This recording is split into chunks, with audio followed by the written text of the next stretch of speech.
the meeting of the Cowcatcher division. We have a great clinic today. Is being presented by Dave Hall. And Dave, are you here?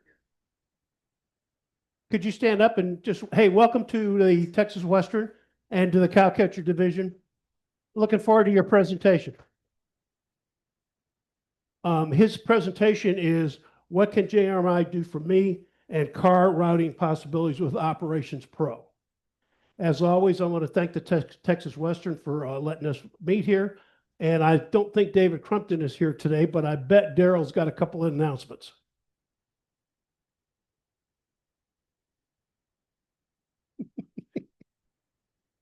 Yeah, welcome to the Texas Western. We appreciate everybody coming again today. It's always nice to have everybody come in and gather and see what's going on. But we have memberships available, so please come in. If you got any questions, we'll check with me or Jay Waters in the back there, and he can answer any questions, or we'll make up stuff. So that's all right. I had a photographer friend, her business card says I shoot people. Thanks. Yeah. Okay, besides David, do we have any new members or guests joining us today? You want to stand up and introduce yourself? And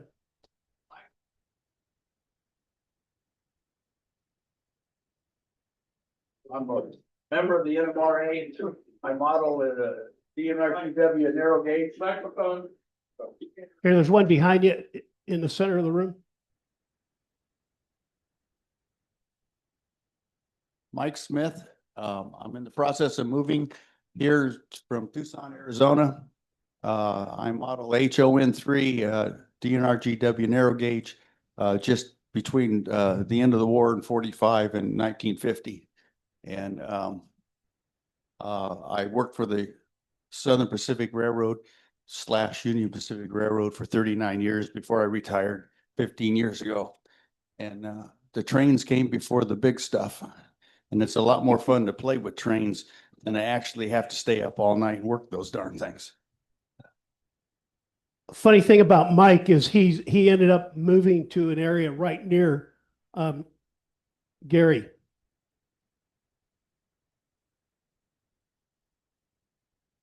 So there's two SP guys right within a mile or two. Yeah. That whole Hazel area will become Southern Pacific probably. There's another guest or new member, not new member, but someone visiting. Jeff, you want to stand up and introduce yourself?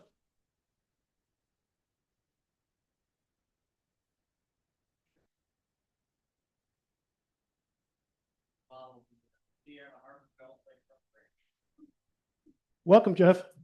And how about Zoom? What members do we have on Zoom, or what visitors do we have on Zoom? Okay, we got Betty Mitchell. Betty, hello, good morning.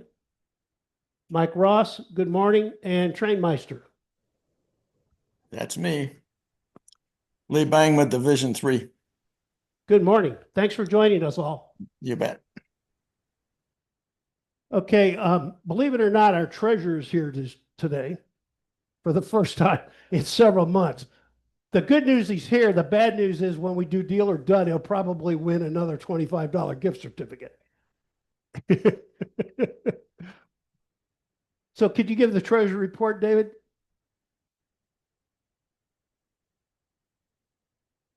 I have not yet absconded with all the money.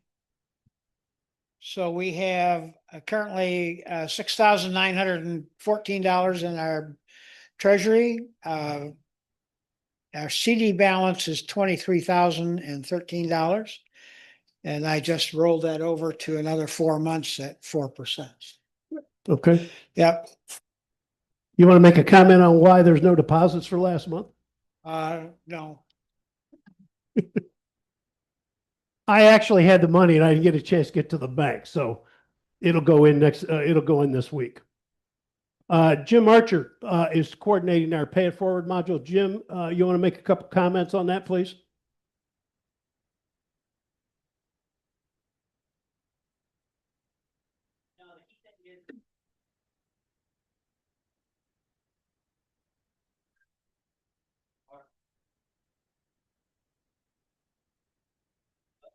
Talk into it.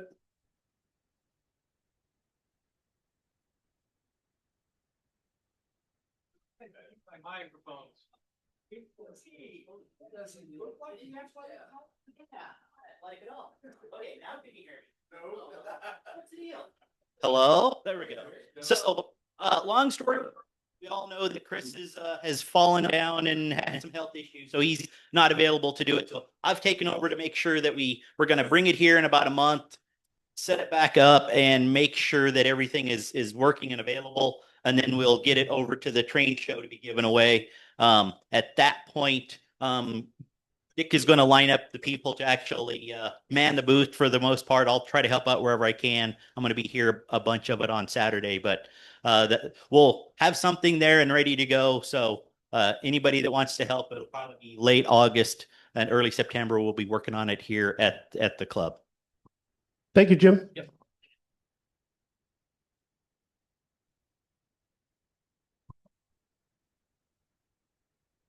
Okay, Daryl Cowles, you've been leading a group that that is grouped of, it's a group comprised of Dave Steckler and Harold Baronswick, working on how to promote the hobby and get more people involved in the hobby. He's got an update on their progress. We met several times and went out, came up with some ideas for how to promote the hobby. Some of the things that were brought up was for us to set up a large display or to promote or buy a viewing stand and have it installed in 24 hours of Saginaw, things of that nature. But several of the things that we came up with really focused on prototype railroading, not model railroading, not getting people to want to do model railroading, which seems to be more important to us. So we continued to go over some things, came up with some ideas, and we've come down to a couple. One was we wanted to help the Boy Scouts with maybe their railroading merit badge. And again, after visiting with them, visiting and getting some more information, we decided that may be a lot more effort than what it was going to benefit us.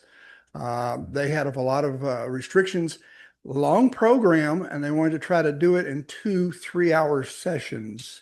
And I don't think you can do that truthfully. That was what their goal was. So we, I stand up here, I always feel like my name is Daryl Cowles. Been a model railroader. So kind of like AA me. Yeah. But anyway, we came down with a couple of things. One was to have a tent or a opening at the Mayfest for this next year, which was a 4-day run, and we would have a lot of exposure. And Mayfest is primarily arts and crafts, so we fit into that pretty well.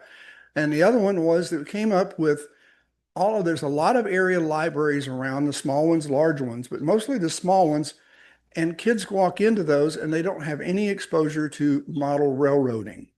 And what could we do to do that? And short of trying to put up a sign or something, we came up with the idea would be like to have basically a glass aquarium or glass acrylic display case and put a model railroad scene in it. Some track, few buildings, a couple of cars and trains and an engine, have it all wired down so it doesn't fall off the track or anything, and screw it down to a case. On the front of the case, we could put interested in model railroading and put a QR scan code on it so that we do not have to have flyers at the library that we have to worry about. Did you use up all the flyers? Did they lose them? Whatever. The scan codes are fixed right there to the display. If we did a couple of those displays, leave them at a library, branch library, whatever, for a month at a time, and then move them to the next library. If we kept this down to maybe 30, 36 inches by 12 or 15 inches and tall enough to put some displays in, then we felt like this would be an eye-catching thing. The libraries have always got tabletops that they could set this on and would gather some attention. So let me show you what we came up with on a couple of these things.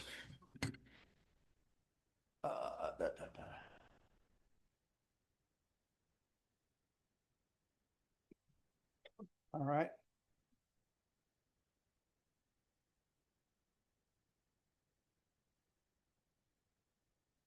This is, I'm gonna take, let me grab that microphone from me, would you? Yeah. This is multiple people make these and they are fully designable or customizable. If we did this, we can put NMRA Cowcatcher division on the top. We can put our QR code, and that QR code actually does take us to the division website. That QR code does already. I went through our members, list and pages and found pictures of your layouts and things that I did, and I downloaded those. But in the back here, you can see that we've got several pictures that are representative of layouts around here. Our logo, National Model Railroad Association, model railroading is fun. Down here is the Lone Star seal on that. On each side, you have some more pictures, again, with the scan code on it and the logo for Cowcatcher, some pictures. This is different from this side, so they're reversed. And then the outsides are different again. And so you have some more railroads here that you can look at. The back, I did not do the back. You can have the back with pictures and things on it for like another $50. It's really not a bad deal. So all of this is customizable. We can put whatever pictures in here we want. Looking through some of the pictures that you guys have submitted for your home layouts, you need to call Steve and get some help on those. But anyway, I've got beautiful picture. Here's yard. Here's all these buildings. It's great. Not a damn train in the picture. You know, I'm like, come on. So, but anyway, this was one deal done up like this. This is with a heavy duty roller bag to carry it in. This is a heavyweight stand, 10 by 10.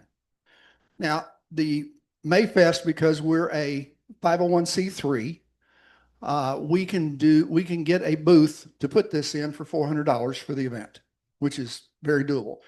Their stipulations are that we have to be doing handouts or we have to do demonstrations, which is fine. We can sit there and have some of these things on the table that we can show them models and things that we're getting built. Every day of the Mayfest, you cannot be closed a day in order to qualify for that. So this is doable. I think this is kind of a sharp deal. We can also take this out and set it up at 24 hours of Saginaw or other events that would be a place where we might pick up some kiddos. So some of the local communities, I know Forest Hill has a family night out thing up in there. We can set it up, you know, for those type deals. Other communities may have the same thing. We can set it up. And again, they'll have a scan code on it. People want to know information. So they scan that. It'll take you straight to our website. The scan code on the, let me do this one. And then on,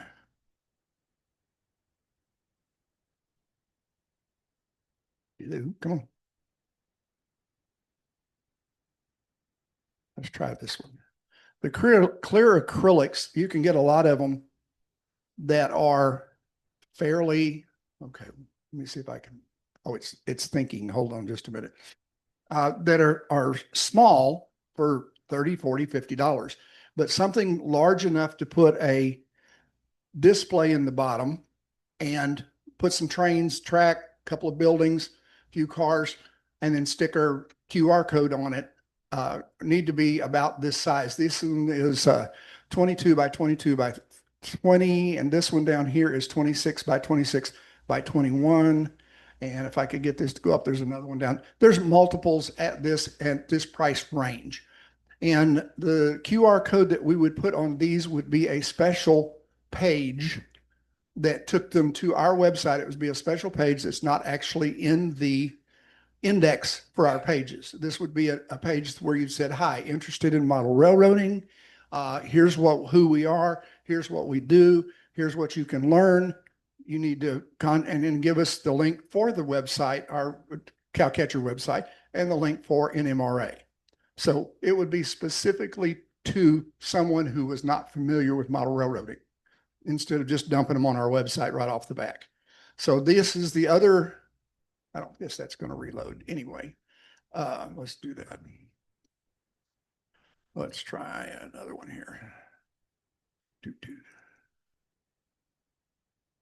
I may not have internet access. I don't know. Anyway, but anyway, those are the two that came to the front.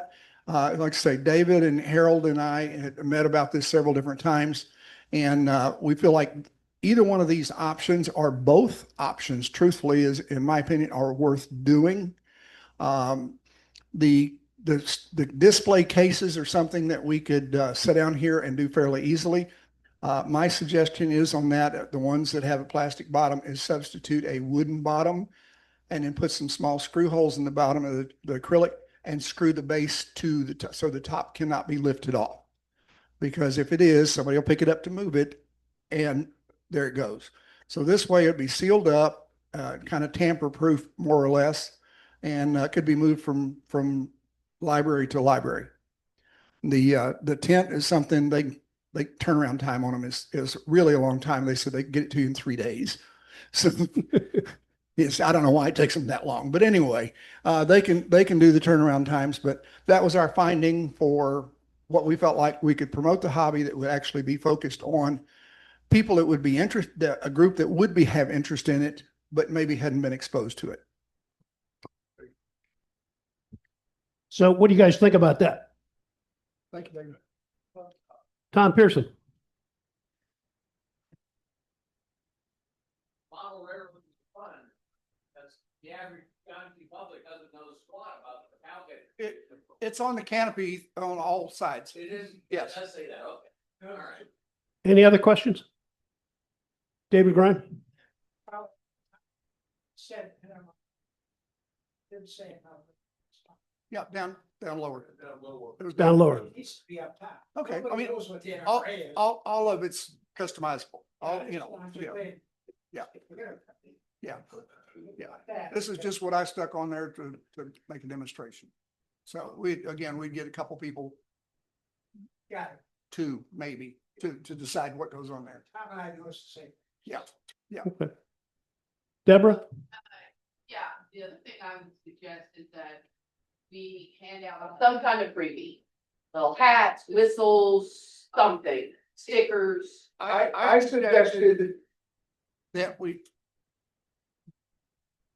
suggested that we order some little train whistles for No. Mayfest. We need about 3,000 or 4,000 of them. And I think we'd have to have that approved by Mayfest. I know we wouldn't get approval from parents. Okay. So we kind of maybe didn't do that, but yes, something we could hand out. Don't know, maybe a keychain. Operation Lifesaver might be willing to help us out and give us some giveaway things, something like that. We are going to have some stickers and engineer hats and things like that, Okay. paper engineer hats Sure. from the Plano train show. Okay. So we'll order enough of those to cover the whole thing. Yep. John Garfield, you had a question?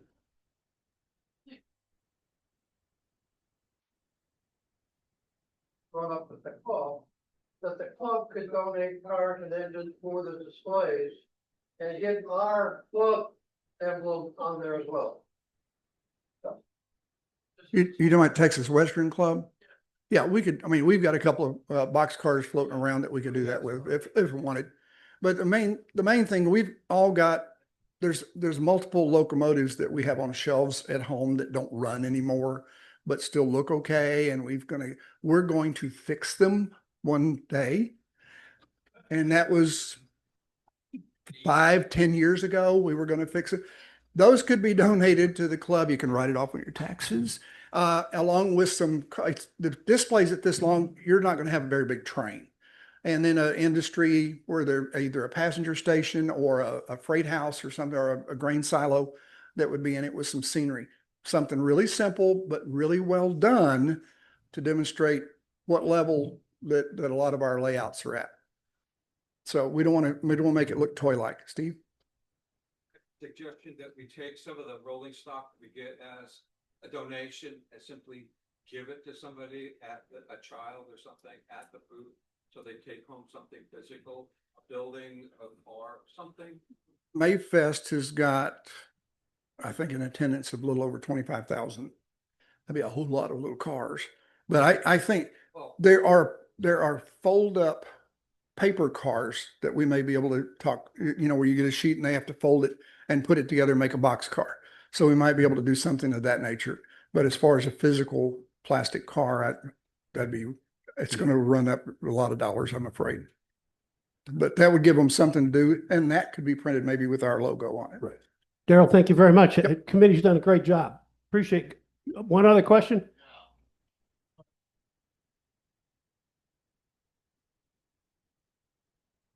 Perhaps. We'll have to work on that. It won't be for this fall, but maybe next year. Yeah. Okay. Cool. So let's talk about Blues Express for a second. I attended Blues Express. It was a very successful convention. We had about 140 people attend. The clinics were extremely well done. Eric Smith and Dwayne Richardson, of course, who's not here, both their clinics. Eric did the 3D printing and Dwayne did the speeder shed. Both were sold out. In the contest room, we D1 did extremely well. Deborah and Russell, huh? Yeah, the Gifford room. Otherwise, the contest room, otherwise known as the D1 Gifford room, did extremely well. They both got Best in Show awards, and so I'm sure they'll show. I asked them to bring some of their stuff with them. I'm sure they'll show some of it a little bit later in show and tell. Layout tours and operating sessions were outstanding. I operated on one layout in Covington, Louisiana. It ran flawlessly, and it was a 3-hour operating session, and it was quite a wonderful experience. Also, I participated in the contest room. I volunteered as a judge, and that was a real eye-opening experience for me. I was paired with a more experienced judge, and I had myself and the experienced judge, we looked at one category in the 5 that's on the evaluation form. And I found that to be quite a learning experience about how something is evaluated. And it taught me a lot about the category I was evaluating. And I think that's something that all of us in this room might want to consider doing, is participating in the contest room several times, because it really opens up your eyes to how to construct a model, what judges are looking for, things like that. And following that statement, I want to ask how many members, give me a show of hands, have completed their freight shed that we did? So I got 3 hands, 4 hands, only 3. Is that it? Okay. Now, with a show of hands, how many members could complete their freight shed by the September meeting? I see 3 or 4, and that's about it. I would like to suggest that the division does a mock contest room on those freight sheds. And we look at them and we evaluate them after the September meeting to kind of give everybody a feel for how the contest room operates and where they can make improvements in their modeling. So what's everybody think about that? Well, we got something already, and I'm afraid if there's people that are not interested in the AP program, they may not want to come to the meeting. So I'd rather do it after the meeting. Mike? Whoever does it, we can comment explain why they're at these points, why not, don't just give them out. Oh, no, that's exactly right. There would be an evaluation sheet showing the good points or the areas that need improvement and also the things that have been done extremely well. So it'll give you some feedback. Understands what is actually being looked for. In other words, read to the group, read everything. Okay, yeah, that's a good idea too. So think about that. We'll plan on that. We'll plan on that for the September meeting. So all of you who are still working on your freight shed, please get it done and participate in this thing. You'll learn a lot. It'll be a lot of fun and it'll be done in a very positive manner. Okay? Thank you. Okay, so let's go. I want to remind everybody of some upcoming events before we get into the show and tell and question and answer. We got the NMRA convention going on the 14th through the 19th of July in Novi, Michigan. That's followed by the National Train Show again in Novi. And then in August on the 23rd and 24th, the Austin Train Show. That's at the Palmer Event Center. And on September 20th and 21st is the 43rd annual Centromod Train Show and RPM meet. And that is in Temple. And end of September is the Fall Plano Train Show. And that is done in Plano too. All these events are listed on the website, cowcatcherdivision.org. Please check that for details. And okay, Dwayne is not here for AP, the regional announcements. Mike is not here for the divisional AP announcements. So let's move into question and answer period. So anybody got a question and answer on their layout? Gary.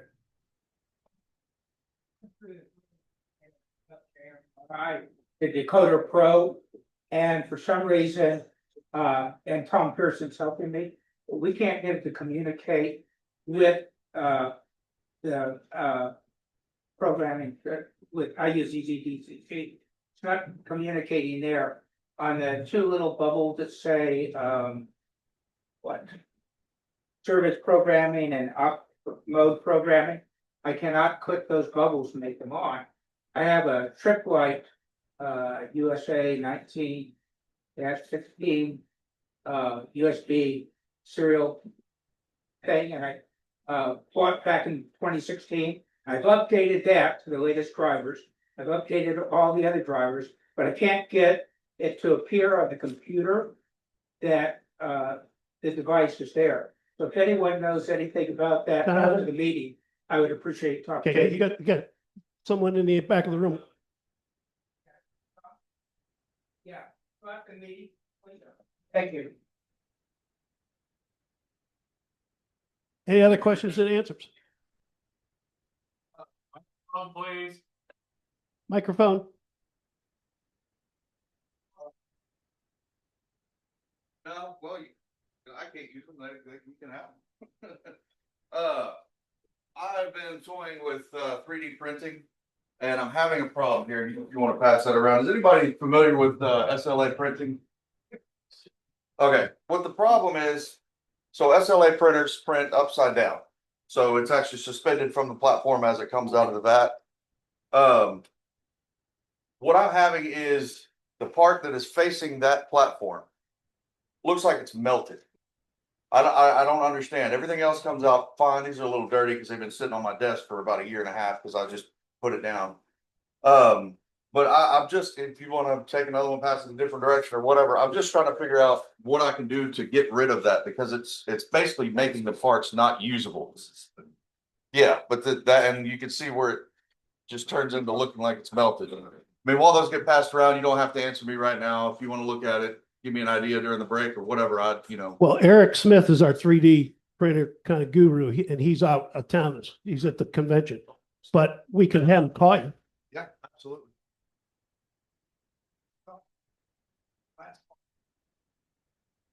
Right. Yeah. And they're suspended. They're not sitting on the table floor. I mean, I've got plenty of supports and stuff like that. It for whatever reason, it just looks melted when it comes off of that printer. And that's how I mean, everything I've printed looks like that. And it's the Elgu Jupiter, not the Jupiter, the Saturn, the medium one. The Saturn 3. Saturn, it's either the 2 or 3. So I've got 3. I'm not 100%. Yeah. I'll give Saturn 3. I might ask you if you can send me like a screenshot of what your print settings are, just to make sure I haven't jacked something up there. And Yeah, Mackey's got some experience with 3D printing too. he's mostly filling it, yeah. Oh, filament. Yeah, that's right. Right, right. But even my smaller stuff is distorted and Contact points at one micro. yeah. Yeah, I mean, I'm printing, I'll be happy. yeah, I think I'm printing it, I think that was done at 48 microns. Okay. Can't remember. Okay. Any other questions and answers? I use this whole thing for president. Okay, so let's talk about tips or tricks. Anybody have any tips or tricks for the group? Daryl.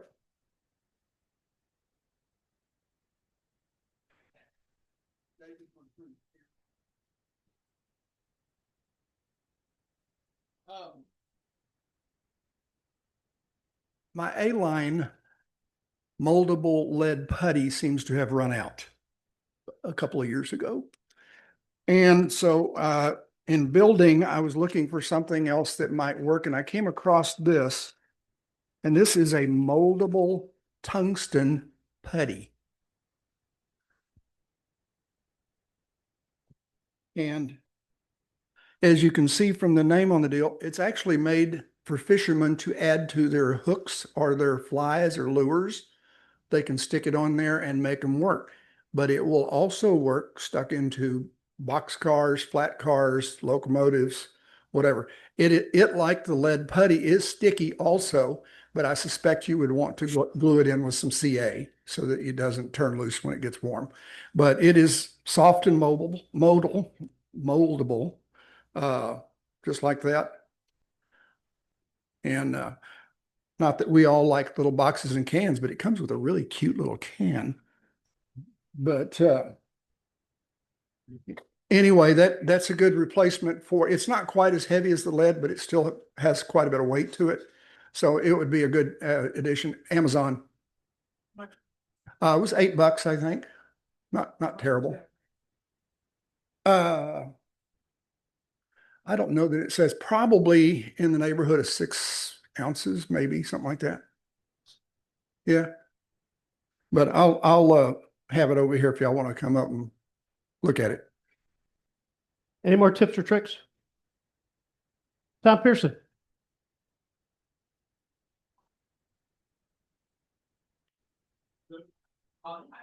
Wow. Anyway, so I thought I'd talk about was the ever present small NLRA gauge encryption flyer.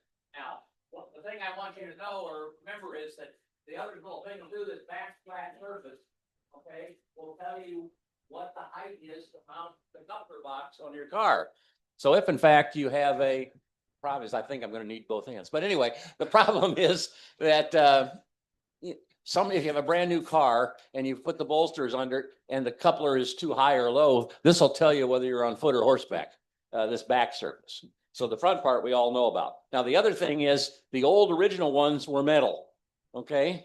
This one is painted a bright color because heaven help you, you leave it on the track someplace and it becomes an immediate short. And then they're hard to find.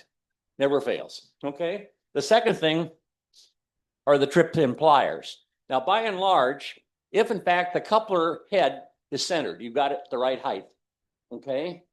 You probably don't have to mess with the glad hand. It'll come in pretty close. Their manufacturing isn't all that bad. If the manufacturing is, the way to bend the trip pin so that you don't end up with that cute little curly Q thing, you know, that goes around like this, because we all have a love-hate relationship with the glad hands regardless, is take the trip pin pliers, use the middle segment, okay? And before you crimp, slide this all the way up underneath the head of the coupler, as high as it'll go, okay? That's the secret, because you want the bend to be high, not low. And then you just then squeeze it gently, firmly but gently, because if you go like this, the thing will give, and then all of a sudden you got the curly Q. Okay, all right, that's it. Anybody got any questions? I know you've all read the manual several times, so, Okay, thank you, Tom. yep. I got something I came across that you're all from, and David, I'm putting it under the camera. You're all familiar with Aleene's glue. Well, they're coming out, they got something new that's called Attack It. And it's something that you put on both surfaces, and it's got the adhesion of like a Post-it note. So I'm using it to stick in a building, the floor of a building that I want to have access to put a new light bulb in or something like that. It's been working extremely well for me. You could use it on roofs if you want to remove a roof, but keep it in, positioned. So keep that in mind. It fell asleep.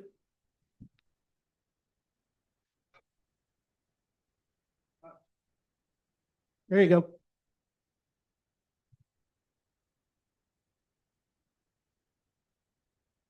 Gary? Just a warning about, since you're talking about spray glues and adhesives, I use Eileen's spray adjustable tacky glue to put on overhead diagrams and sprayed them all, put it up. Got back from vacation 6 weeks later, and every one of them was laying on the floor. And this stuff comes out goopy. It's the worst stuff I've ever used. Just a warning, I went back and used Scotch Photo Spray, and all the signs are up now. It works great. Okay, any other tips for Chris? Okay, show and tell, and let's start with the Gifford crew.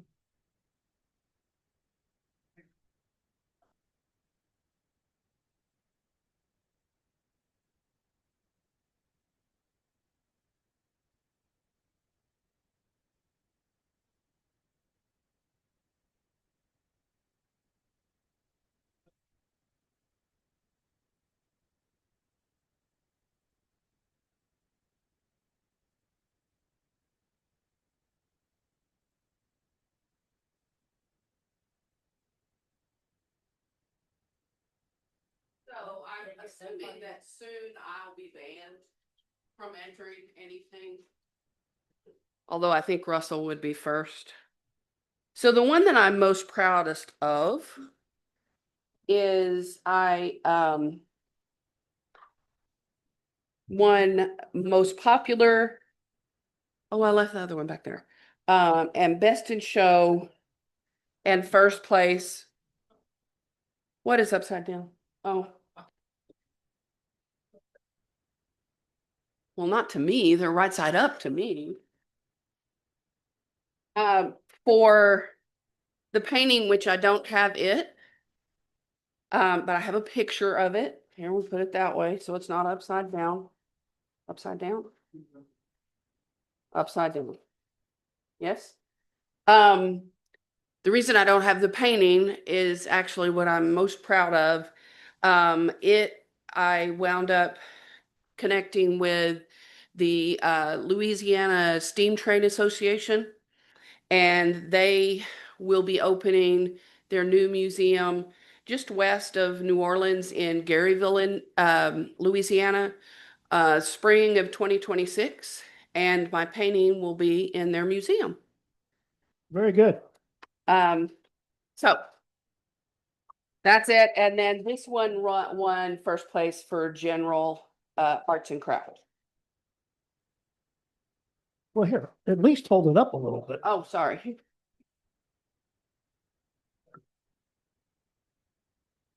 Russell?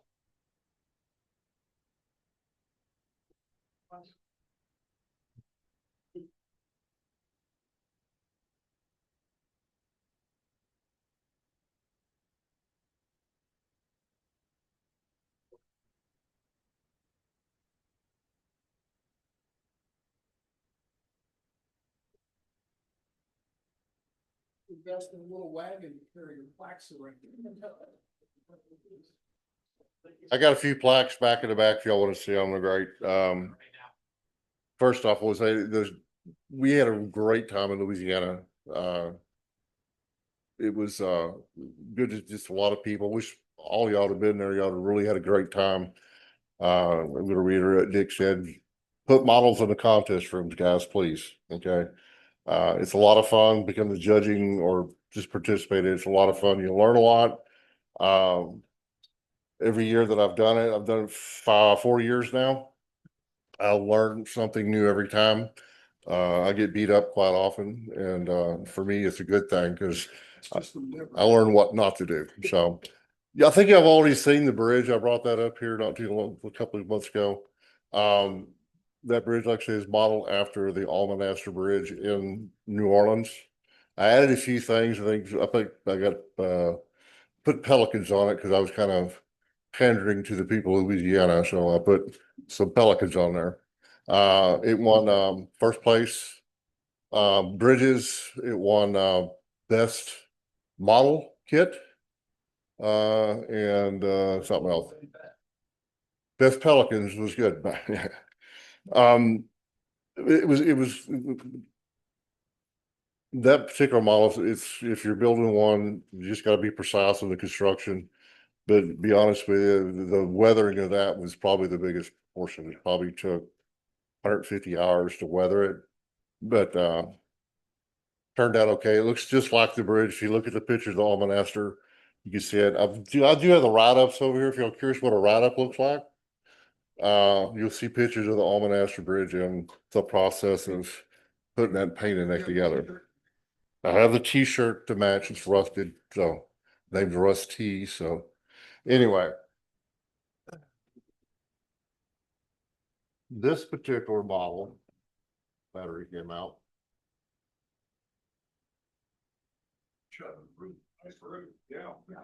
This particular model I started in November last year. Okay, this is all scratch built.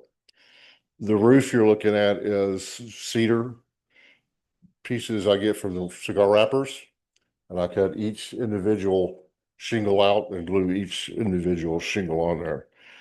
This one's got a bonus on it because it does have a lot of pigeon poop on it here and there. It is detailed in and out. A quick story about why this is the Circle J. In the early 1900s, the general store is where everybody went for everything.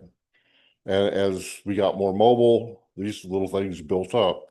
But if you could travel the country roads like my wife and I, sometimes the Circle J is now replaced by the Circle K. So this was just before the Circle K, so Circle J. That's my nonsense behind that. But anyway, it is fully detailed out inside and out. On the roof, I even got where my vent stacks go through all the way through the other side. The lighting's not very good. This is like a repair shop. I got a tractor and I don't have a ladder. I put a light on it. It's got a tractor in the shop being worked on, full tools. Yeah, probably. Yeah, there we go. There's a tractor being worked on. All my own hand here. Tractor, tools, oil cans. He's even got a bathroom right here, toilet and sink and everything in it. Workbench, an office area, detailed with even got paperwork on the desk. I'm gonna do this here. There we go. All the way through it as well. Hardwood floors, concrete floors. On the front of it, that later. On the feed store side, this roof doesn't come completely off. And I've got lighting wired in there. You can't, but it's got a tin tile top roof on it, ceiling in there. I take copper sheeting and actually make those tin top roofs. Cashiers, office, feed sacks, all the feed sacks are 3D printed, and I get the Purina labels and put all that on there. Where I kind of came up with this particular model, I went to a estate sale, if you will, and it was a box that had some prints in it and some metal detail parts, because all these detail parts were all hand painted. They're not out of the package in their deal, so they're all hand painted. It's all board on board construction. About 350 hours ish on it. Yes, everything's framed out. Also too, on the very top of it, if you look, you'll see flashing for the roof flashing, which I take copper. If you're, some people are afraid to use copper. If you anneal it, it becomes very flexible. So I do all the copper flashings, all the roof flashings and all that, all the framing. It's all board on board framing. It's time consuming, but I'm just a twisted individual, I guess. I just like doing the details. And in the contest room, like I said, this one best of show. First place, scratch build, run a scratch build award. Can't remember the name of it right now, best scratch build. For me in the contest room, it's nice getting the first places and all that, but to me, the most, one I look at the more is most popular because that's peers. All your peers are actually looking at it. And it's great to get the points. This one actually scored 115 points. And the only reason it scored 115 is because Genius here thought my scratch build would be covered in the construction. I did do a scratch built tab because of my intro, I say is 100% scratch built. So I got dinged 10 points for not having the scratch built tab, which lesson learned. So, pardon? Yeah, there's one of the categories. But if you got any questions on how to do anything as part of this whole thing is, you know, I'm getting better every year. I want to be able to get to the narrow gauge level one of these days. If y'all ever look at the narrow gauge stuff, it just blows my mind. So that's the next level I'm trying to get to. But really encourage everybody, be a part of it. It's a lot of fun. You'll learn a lot, even the judging side, or go ahead and put your stuff out there. I mean, because I know modelers, Mr. Kyle's, numerous other people that your work would be very superior work.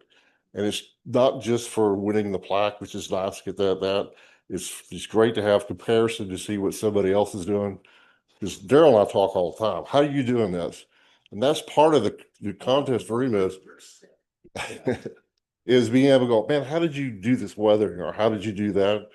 Helps, because if you're trying to do realistic stuff or prototypical stuff, you learn a lot. And this, I'm thick-skinned, kind of, but I get a lot of criticism, and I love it, every bit of it. So anyway, we had a great time. Thank you very much. Appreciate it. Good job. Any more show and tell? Any more show and tell? Okay, so let's move into deal or dud. For those, well, Trapper, come on up here and run deal or dud. So we have a local hobby shop that's donated 3 gift certificates, 25, 15, and 10. And they're in these blue boxes. And there's also one box that's empty and it's got milk duds in it. So if everybody's got the red ticket you got when you came in the door. Everybody got the red ticket? Everybody got a ticket? Okay.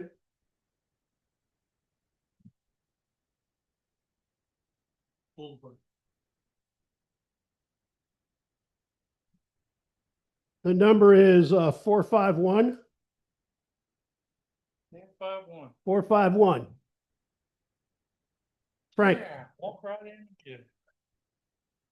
So you got your choice of box number 1, 2, or 3, or the box with no number.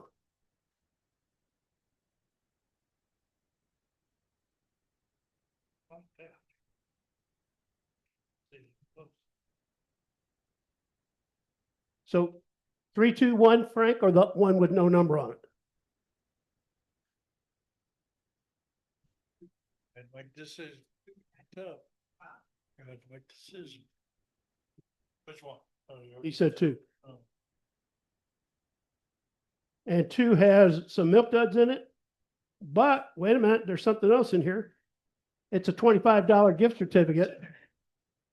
The model train crossing.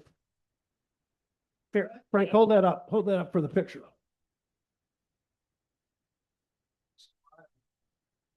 Excuse me? My picture? Yes, sir. Oh, good. All right. All right, before you walk off. Well, at least Grind didn't win it, I'll tell you that.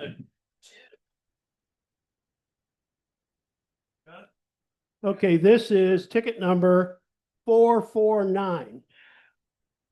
Hey, mix those up. Oh, he jumped right up there, didn't he? Clarence, come get it.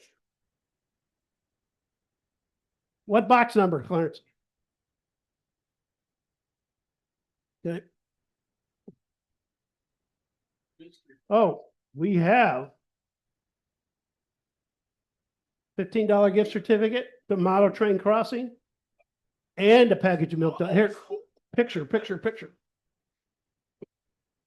pulled back. Hold it there.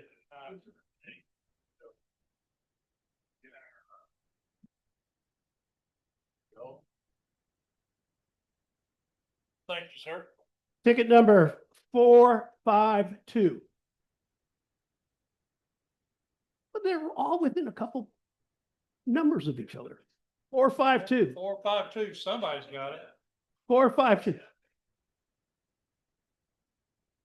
Being- 452. Oh, look at there. See, you're sitting there. He gave me a ride. Wow. I guess I'll have to share it. 1 or 3. 3.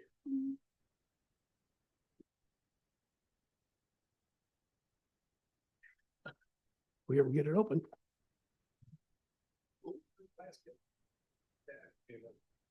Yeah. $10 gift certificate and milk duds. Can get rid of it. Thank you. Here, pull out one while you're not doing anything. Pull out for the last ticket. Quit looking in there. Did you see? Well, you got luck. No, you don't. Oh, okay. 439. Ticket number 439. You get 2 boxes of milk duds, Mike. Thank you. Okay, we'll take a break in a second, but Just right. I want to bring up one more thing. Mike Weiss. Oh, no, this gentleman. Yeah, Jeff. Jeff. Talk about your grandson for a second. I have 2 amazing grandsons.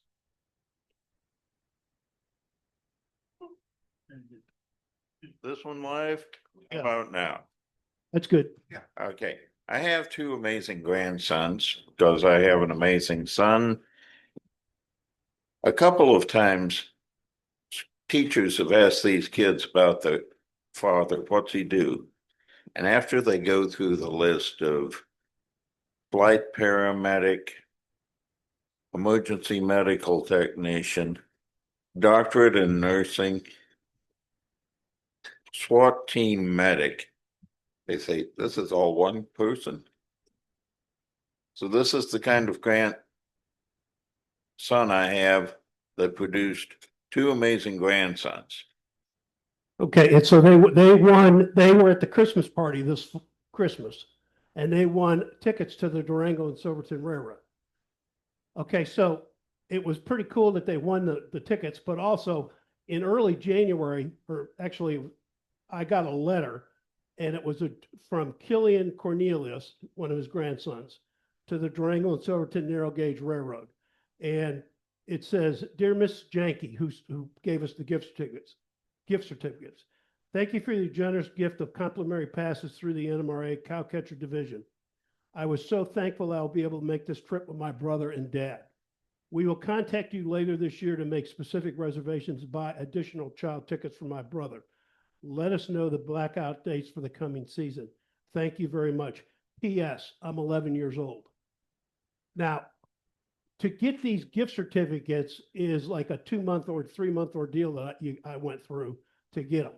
And so something like this makes it all very satisfying that a young man like this won these tickets and produced such a beautiful thank you letter. So congratulations. 2 more things about these grandsons. Some of you have been with us operations night when the train goes from the top to the bottom, when we go around with microscopes finding out the cars supposedly consist. The younger grandson, the 10-year-old one, was trained by Cameron Pankey how to operate all the switches, and he is an excellent engineer. Some of you have worked on wiring this layout from the top and from the bottom. The wiring to the switches on the intermodal yard, the wires that were pushed up from underneath, were done by this prize-winning 11-year-old. Very good. Thank you very much. Okay, so it's about 11, it's 5 minutes to 11. So let's take a 10-minute break and we'll come back and I'll introduce Dave for our clinic.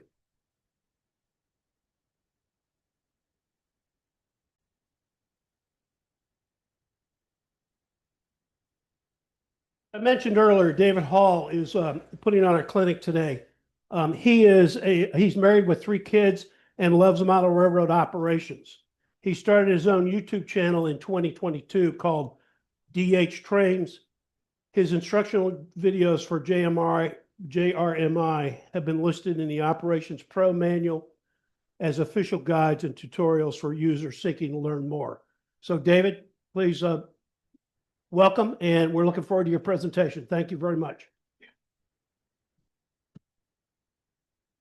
All right, well, thank you guys, and ladies and gentlemen, thank you, welcome. I'm glad to be here. So I will say up front though, if you have any complaints, you can direct those to Mike Mackey. He put me up to this. So, if anything goes south, just give him a call. I'm sure he'll appreciate it. Notice he's not here today. That's right. He bailed on me today, so it's all good.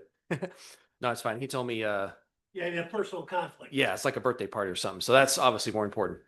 Yeah, that's right. Grandchild. So, but yeah, thank you. This is my first time presenting to a group of people as opposed to, behind the screen. And, when you're on the screen, you get to hide your face a bit. So there's not any of the challenges you get with being in front of people. But I've taught math for 13 years now. So, speaking is a part of the job, I guess. Yes. And so a little bit about where I come from in my model railroading journey. Started in 1995 with my first electrical set.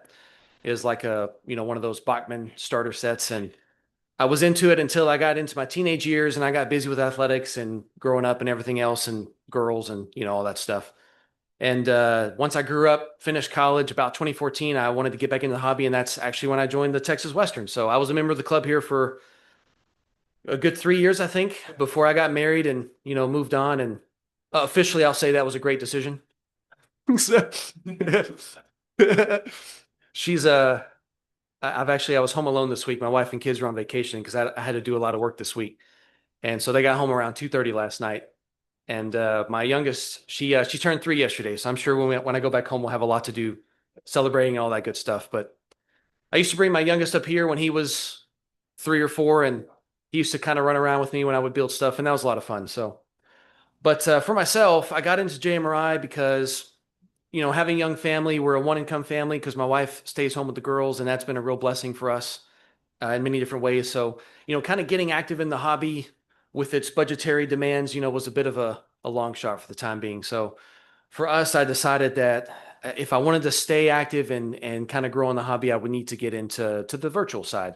And so what I do currently, and this isn't a pitch for virtual modeling, for me, it'll always go back to tangible models and actual layouts. But for the time being, I've gotten into the virtual side, and I use simulators to build and sketch out model railroads, and I do them to constraints. So I basically create test beds for models that I might one day decide I would like to try to build. And this gave me a good opportunity for looking at operations because it was actually thanks to the club I went up to Brady McGuire's layout many years ago, and that was my first time operating. And to say that I was hooked is a bit of an understatement. So from that point on, I've operated at 4 railroads, and I've really enjoyed all of them. For me right now, it's kind of maybe a twice-a-year thing. So I don't get to get around with operations much. But as the kids grow older and, we get on with life, that'll come back. Right now it's running to soccer and volleyball and, everything else, dance and all that stuff, which I wouldn't miss that. So I would much rather do that stuff. 15. Yeah, so I'll see you guys in a couple of decades. No, I'm just kidding.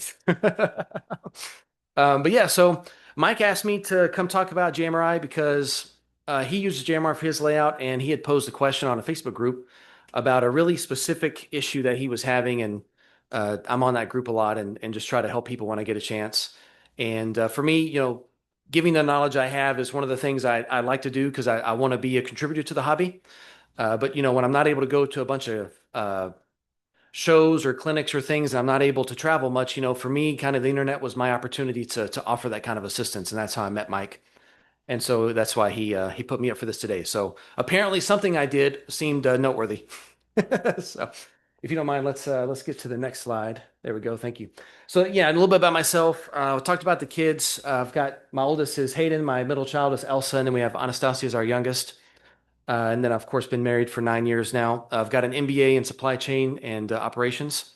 One thing I didn't put up there, I've been told this might be the worst decision in my life, is I'm actively trying to get actually onto the railroad as a conductor trainee. So those of you guys who have retired, hats off to you. I know a bit about that life. My grandfather was a road foreman for the Texas and Northern, which actually served Lone Star Steel, which is on the layout over there. And my other grandfather actually was the foreman at the blast furnace at Lone Star Steel after the war. So that's my connection to this area. Drove my first locomotive at 6, which really means, blowing the horn and stuff, but we got the video, so that counts, right? All right, if you don't mind, let's get to the next slide. Thank you.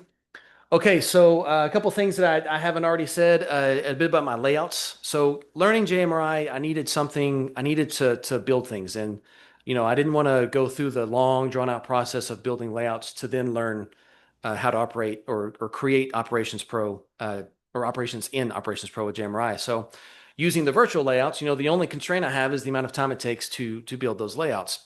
And so I wanted to show a couple of pictures of some of these. I've completed 2 of them, but we all know that layouts aren't really done. And then I've got 4 others that are in progress. And what I do for this simulator, it's got about 500,000 people in the community worldwide. And what I do is I release these for other people to download and enjoy. And then for the layouts, I've got one I'm going to talk about in a minute that I'm actually going to sell. We'll see how it does. But if you don't mind, next slide. Or sorry, one more. Thank you.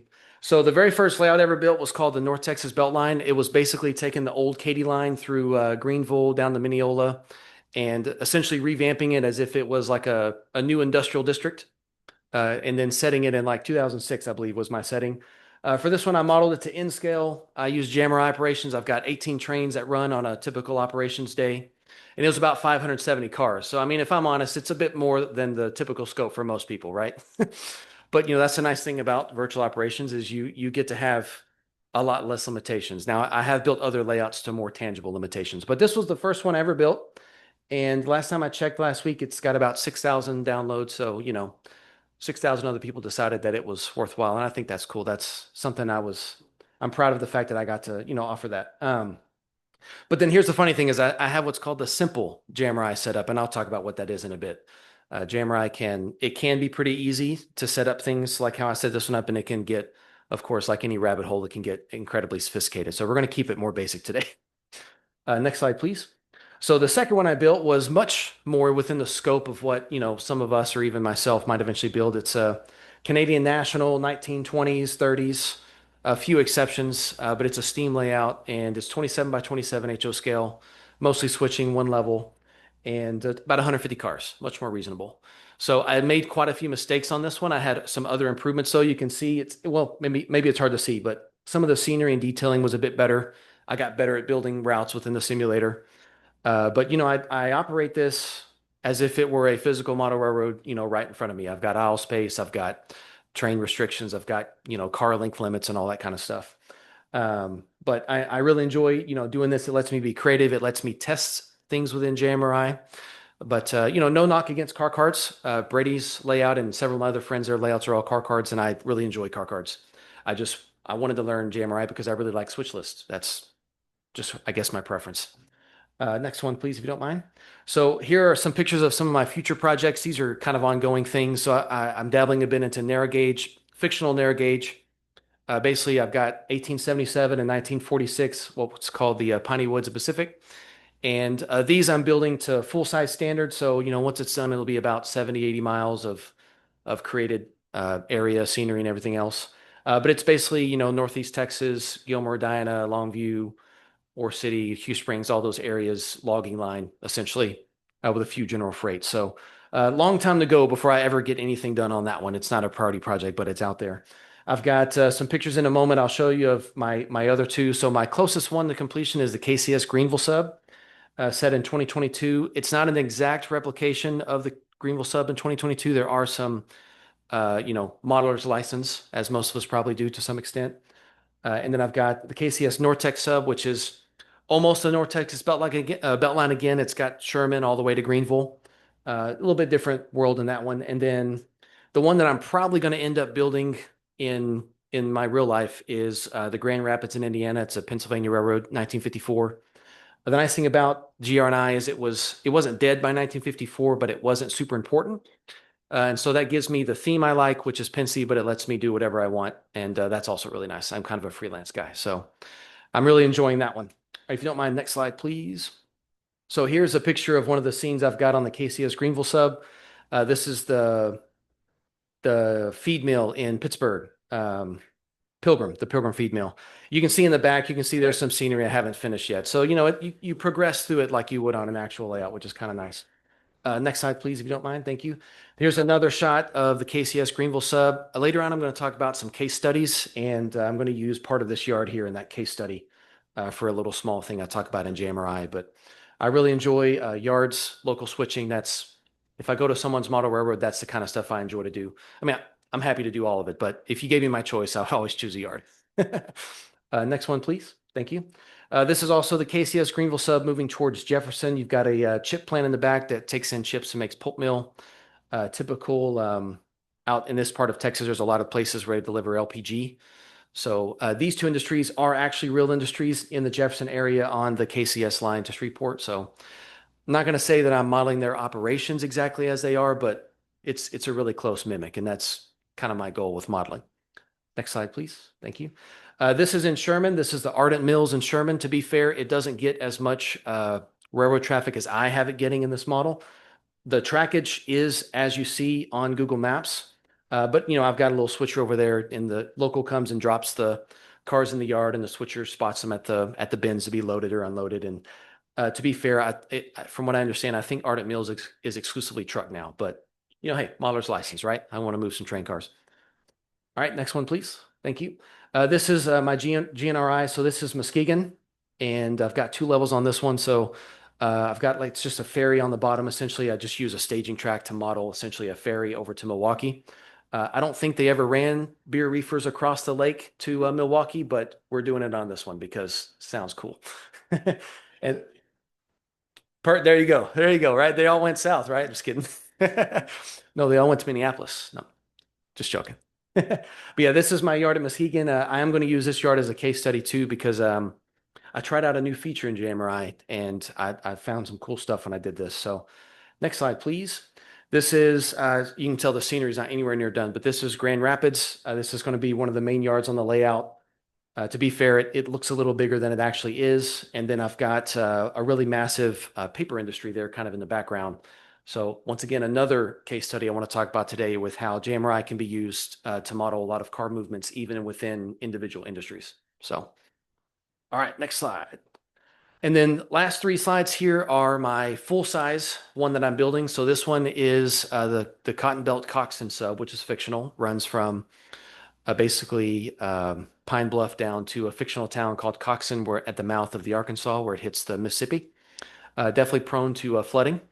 But this is an image of the city of Coxton. It's got a massive port facility on the right. Some of the buildings in the background are too far for the computer, so it didn't load them.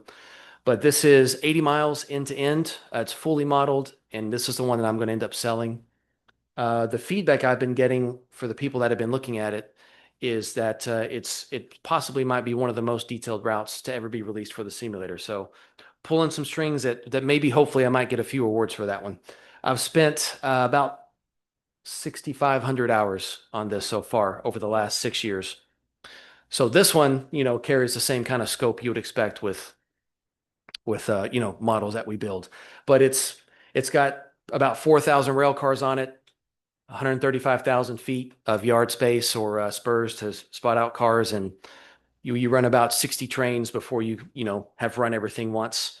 It's got 5 railroads on it, a couple of interchanges. If you want to hit the next slide, please. Thank you. So this is there's a triple interchange here. You've got Santa Fe up in the top right, Louisville, Nashville on the left, and then Cotton Belt in the foreground. And so there's a lot going on here, but it's a lot of fun. And I feature this on my YouTube channel. For people who are into the simulator, there's a lot of people really excited about that. And like I said, this for me is never a long-term replacement. It's just this is how I'm able to connect with the hobby right now, and it's good for me. So, but when time and money allows and the kids are a little bigger, we'll get back to what I really want to do. All right, and last slide, please. This is one more city I've built. So off in the background, there's some hills back there. That's about 7 miles away, just, for some scope.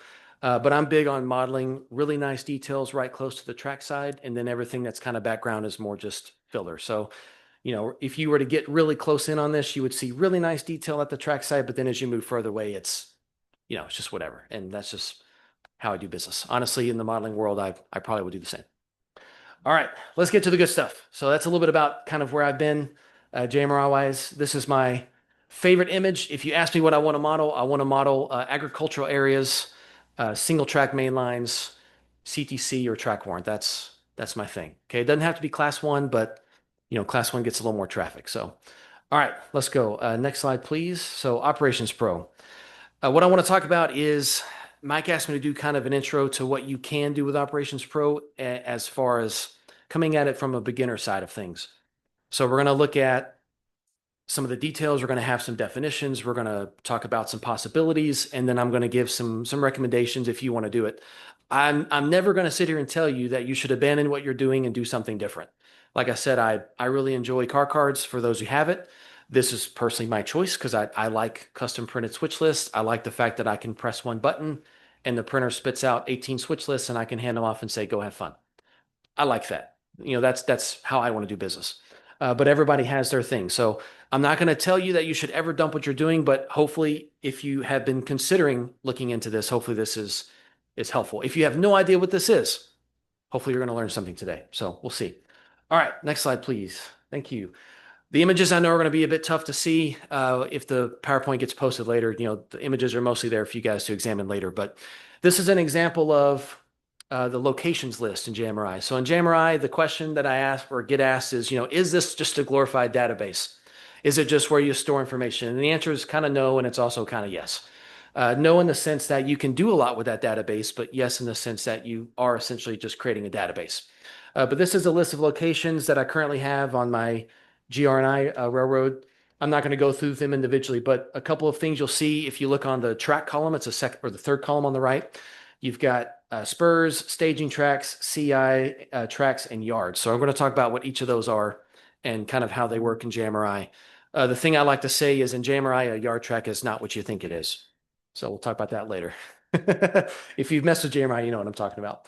But some of the things we're going to look at are locations, routes, trains, cars, schedules, and locomotives. And if I could give you one thing to walk away with today, especially for those of you who already dabble a bit in JMRI, if I could ever convince you to use schedules, I promise you I could make your life a lot more interesting, but also challenging. So your choice. Pick your poison, right?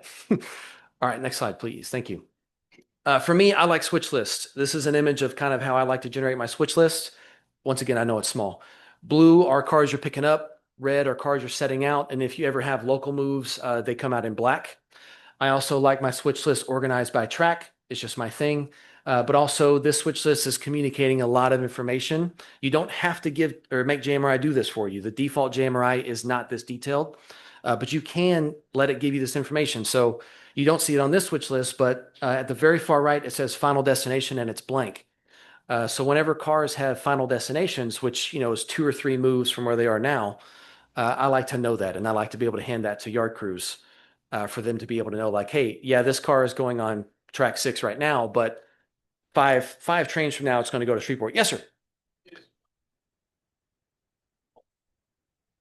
Oh, This one is one direction, but it could be multiple steps first. So yes, it can go somewhere and come back if that's what you mean by 2 direction. It can't even come back through the same yard. Yes, but that's just saying its last move will be. It's usually a staging track, usually, but yeah. So if that's what you mean by 2 directions, then that it does that as well. Yeah. The other option is destination and track, which I also have on there, and that's where it's going right now. So that tells you, hey, this car right now is going to this destination on this track, which I think on that one, it's, this is an industry I have, Devi Manufacturing. They do light and heavy machinery for different agricultural things. So if it tells you that your destination and track is Devi, then you know that you're spotting the car at that industry. And there's only one track, so it just has the same name. But when you have yards, for example, it'll tell you, hey, you're going to this yard and you're going to track 5 if you want to specify tracks. I'm going to talk about that later as well. But I've got a table of contents here for those of you guys who come back to the PowerPoint later. So the S21, 22, those are the slide numbers. So you can kind of fast forward through this if you want in the future. So we're going to get through all these things. The main features, locations, routes, trains, cars, schedules, and locomotives. The one thing I decided to skip today was switch lists and manifest how to format those. It's a little technical. We'll save that for another time. And then my favorite slide today will be the recommendations for most enjoyment. So it's a good trade-off of if you want to have a lot of fun and a lot of headache, this is for you. If you want to have a lot less headache, but still a lot of fun, then do this. All right. All right. Next slide, please. Cool. So if you want to use JMRI Operations Pro, then you need a few things. All right. You don't necessarily need all of this before you start, but you need all of it at some point. You're going to need to know where you want to deliver cars. All right. To be fair, you probably need to know that a little bit ahead of time. You need to know the length of the spurs and the yard tracks, and that's in scale feet. All right. So if you got a 40-foot box car, you need to know that the track can hold 2 cars, then you're going to need to give it at least 88 feet instead of 80. Talk about that later too.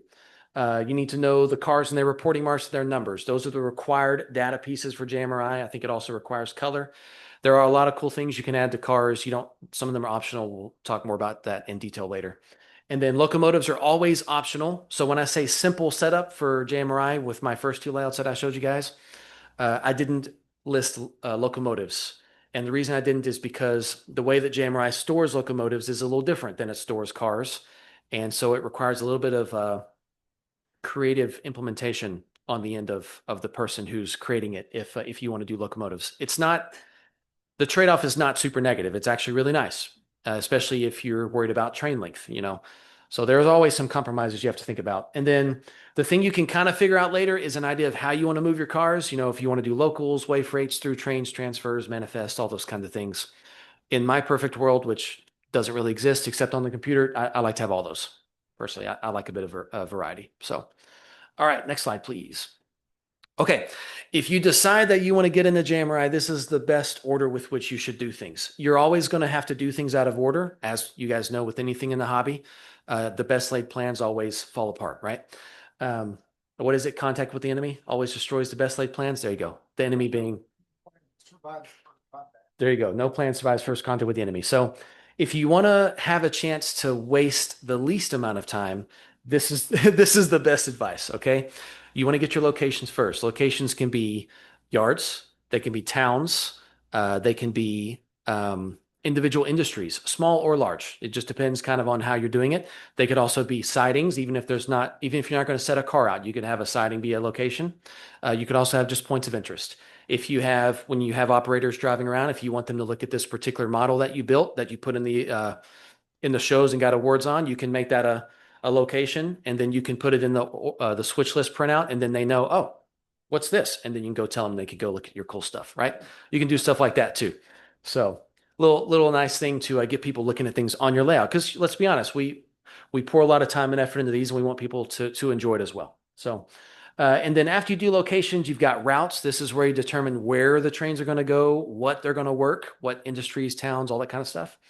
And then you actually build your trains. Now, the reason that routes and trains are different is because you can have multiple trains using the same route.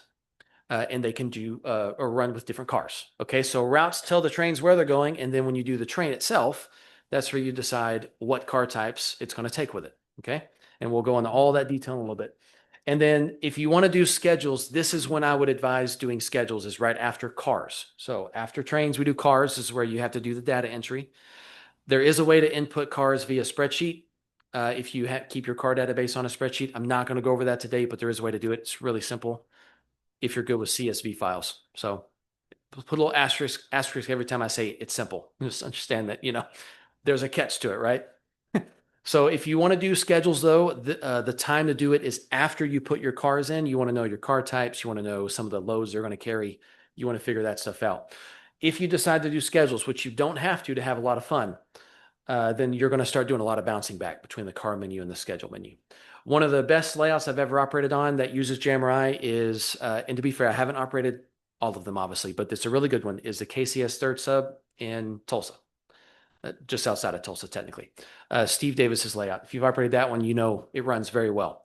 He uses a very simple iteration of JMRI compared to what I'm going to be talking about. So he doesn't use any schedules, just uses default loads and empties, and it runs extremely well. Very enjoyable layout. So if you get a chance to travel, I'd recommend that one. And then, of course, lastly, locomotives. Always do those last. They're the easiest one to do as far as getting the data in. And you need all the other stuff first. So, all right. Let's get to the next slide. So there's the easy way and then there's the better way. Now keep in mind, better way has an asterisk, all right? So the easy way is we're going to use default loads and empties. That way you don't have to create a bunch of custom loads. You also don't have to create a bunch of schedules, okay? You're going to use what's called normal routing, which the only reason you would ever want to use normal routing is because normal routing prevents you from ever overfilling or underfilling a spur. Okay, if you use normal routing, then you're never going to have a capacity problem in either a yard track or a spur, ever. All right, you'll have instead failures. It won't build because it'll be like, hey, there's no space. And you'll have to figure out what's going on, okay? And then if you want to have more organization to where your cars are going, then you can use some track restrictions.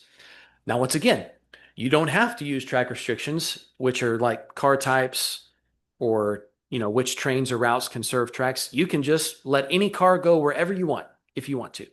And that's perfectly fine. It can still do that for you as well, and you can have a lot of fun, okay? So even though I like more sophistication and I have spent a lot of time with this, don't ever let that make you feel like you can't be happy with something a little more simple, because you really can. So I've spent probably 200 to 300 hours operating my first layout with simple JMRI, and it's been a load of fun. So that's 200 or 300 hours of my free time over the last 5 years that I really, really enjoyed and I really needed. Late nights when the kids are in bed and I can't go anywhere. So, and then in my opinion, the better way is where you do actually take the dive and you use custom loads and custom empties. It allows for more car routing. You get more specific operations, more specific simulation. This is really nice if you want to model an industry a certain way. If you want to model a certain amount of cars that come to an industry or a certain type, this is the way to go. It gives you a lot more control. Mike's original question that he asked where I met him was he wanted to ship reefer cars with ice, but otherwise empty, to a slaughterhouse to be loaded then with their goods. And you can't do that with default loads and empties with JMRI, but you can with schedules. And so I helped kind of show him how to set that up. And I guess he was really impressed. So that was, for me, I just enjoy talking about it. I enjoy trying to help people because I know that right now this is about the only way right now that I can, easily give back to the community. And then you want to use what's called aggressive routing. So aggressive routing, it doesn't necessarily overload your spurs if you do things correctly, but aggressive routing allows you to empty or fill up the entire spur at the same time. Okay, great example. If you have a spur that only holds 2 cars, all right, if it has 2 cars on it and a train comes to pick those 2 cars up, if you're using normal mode, it's just going to pick those 2 cars up. It's not going to put any cars there because it believes there's no space. If you use aggressive mode, now it's a little bit smarter and it knows, hey, I've got 1 car that I need to set out here, but it already has 2 there, but I know that I'm going to pick those up, or even I'm just going to pick up 1 of them. And so I know there's going to be space, and then it allows you to do both. Okay. And you guys that have operated with car cards, you know that that's a lot of what you do. And then you've got your cars that get held. All right. So your holds, JMRI can do that as well if you do schedules in aggressive mode. If you do normal mode, you're not really going to get as much of that. It's going to be easier to set up. It's going to be a little less stressful, but at the same time, it comes with a compromise of you don't really get that more accurate simulation if that's what you're looking for. All right. So you have to choose. And then you definitely want to use track restrictions for setouts and pickups because if you want to use aggressive mode and you want to use schedules, now you do have some specific cars and car loads that are going to specific places, and you're going to need to make sure that your yards are set up for that. And I'm going to talk about setting up yards in a minute. Yes, sir. Could you start off under the easy mode and then once you have kind of everybody up to speed with that, then you could progress to the next one, or do you have to go plan there ahead of time? Great question. Question was, if you guys didn't hear, can you start easy mode and then eventually do the harder stuff like schedule stuff later? And the answer is absolutely.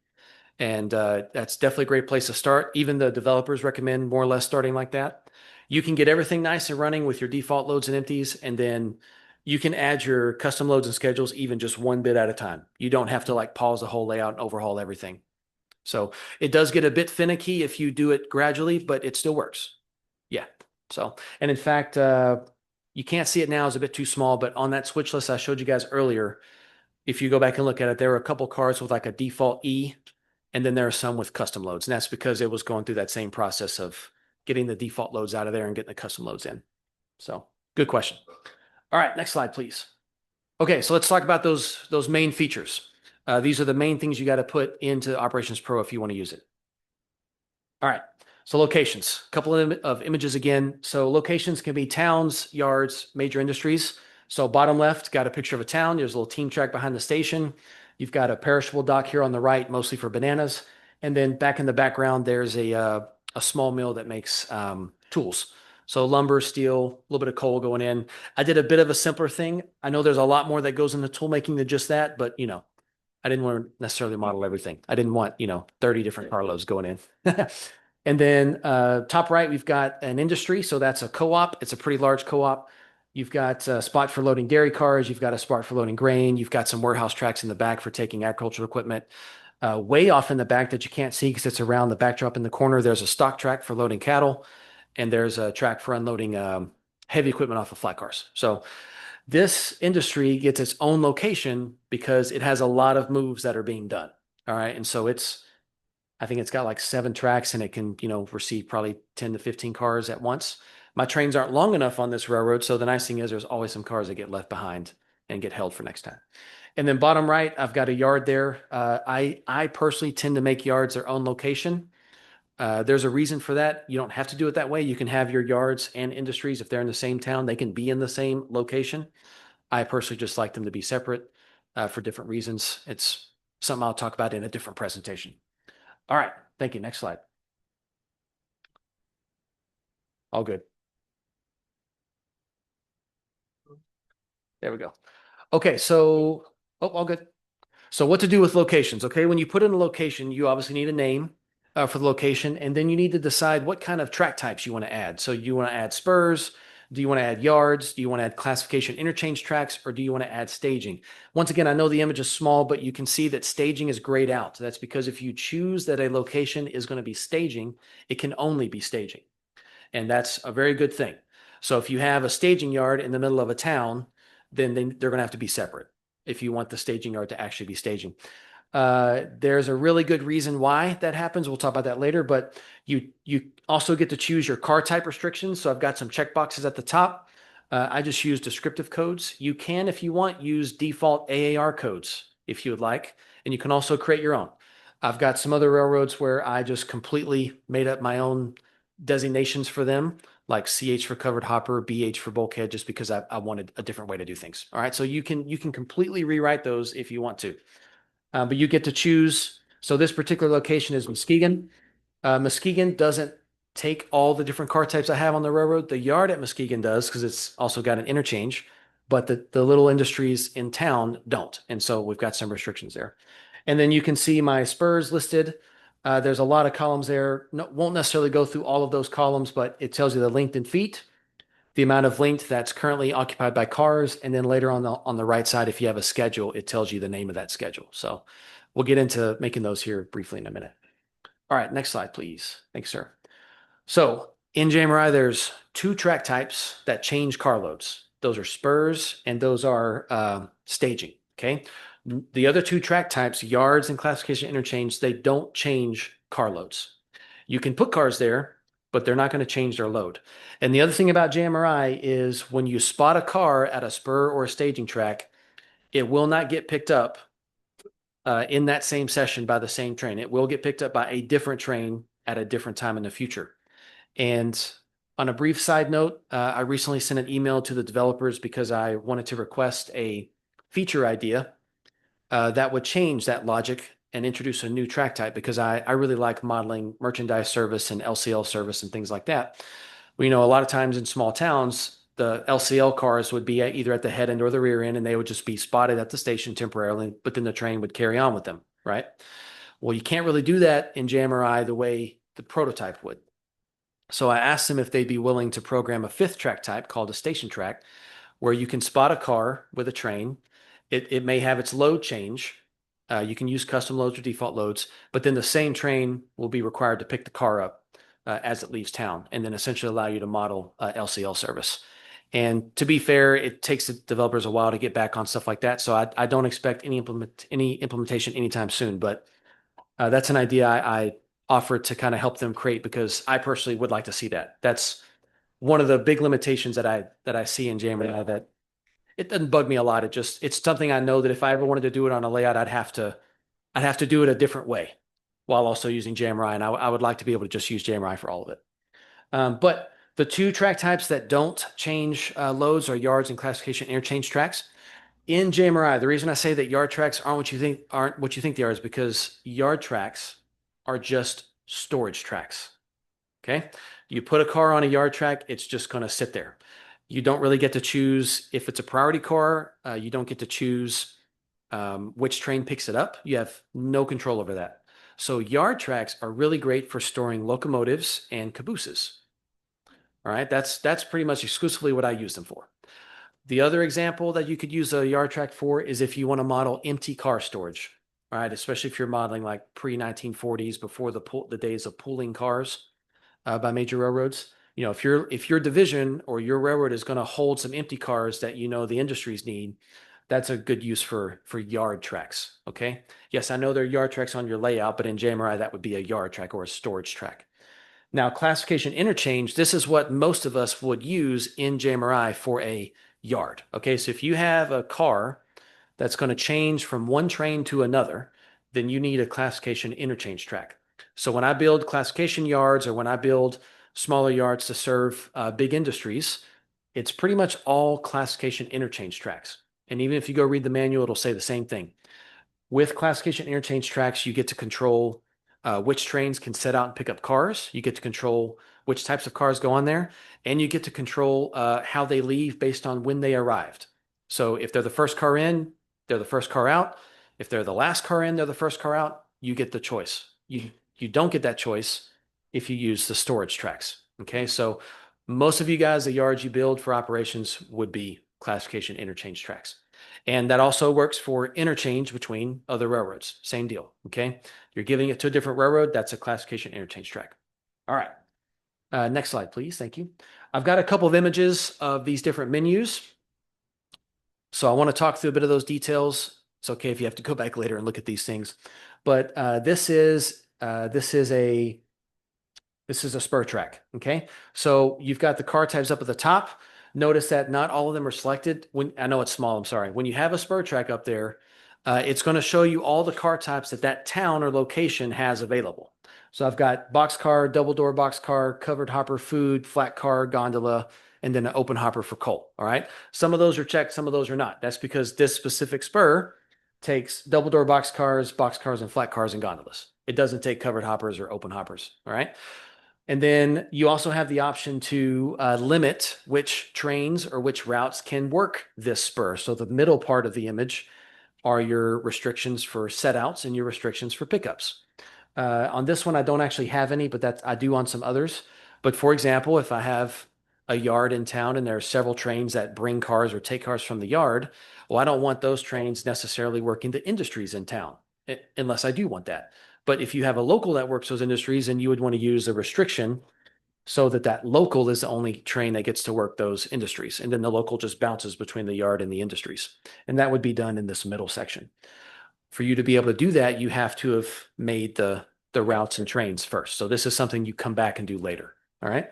At the bottom here, it's got the optional schedule. You can see that I have one. It's called the Freight House, because that's what this is. The Freight House. Yep. And this one, I give an individual name for all my schedules. The nice thing is, though, if you have, like, say you have a freight house at different places and they all kind of do the same thing, you can use the same schedule. So sometimes, if it applies, one schedule can suit many other industries. The way I like to model things, I like a lot of variety, so it doesn't happen to me very much. I guess I'm a glutton for punishment. I cut out quite a bit on this screen just because it's stuff that's either more advanced or just not really used. And so this is a stuff that pretty much all of us would have to mess with if we wanted to use Operations Pro. All right, next slide, please. So this is a yard track. So on a yard track, notice there are no restrictions for trains. It's not on there. You can, at least, I was incorrect earlier, I apologize. You can still choose first in, first out, or last in, first out, depending on which order the cars get picked up. But you don't get to have any say in which trains get to work that track. So if a train comes into that town where that location is, it may dump cars on that track. If you don't want that to happen, you can't use a yard track. You got to use a classification interchange. All right. Everything else is still the same. You've got all the car types up at the top, and then there's a restriction for loads and roads. I'm not going to go over that today because that's considerably more advanced. So maybe if Mike asks me to come back another time, I'll do that on a round 2 or something. All right, next slide, please. So this one is classification interchange. So the only difference between this and yard is now you have the set out and pickup restrictions are back. Okay. So in this one, in fact, at the very bottom, once again, I know it's hard to see, but I've got a restriction here where there's a route that's excluded. It's called the PM Muskegon Interchange. So I've got this Pure Marquette train that comes in from a little staging, does a quick interchange, block swap, and then gets out of town, right? Nicely get the hell out of my yard and have a safe trip, right? So that's what they do. But the thing is, I don't want them picking up cars off the track that they set them out on. So I put this restriction in here so that that particular train will set out the cars on this track, but it won't pick them up. It'll pick up the cars on a different track. The funny thing is, in the yard, it's actually the same physical track, but in JMRI, it's 2 different names, and that allows me to funnel that, okay? And so then you just drop the block that's coming in the yard, you pick up the other block that's waiting on your interchange track, and you nicely get out of town. So, and that whole train runs about 10 feet. So, all right, next slide, please.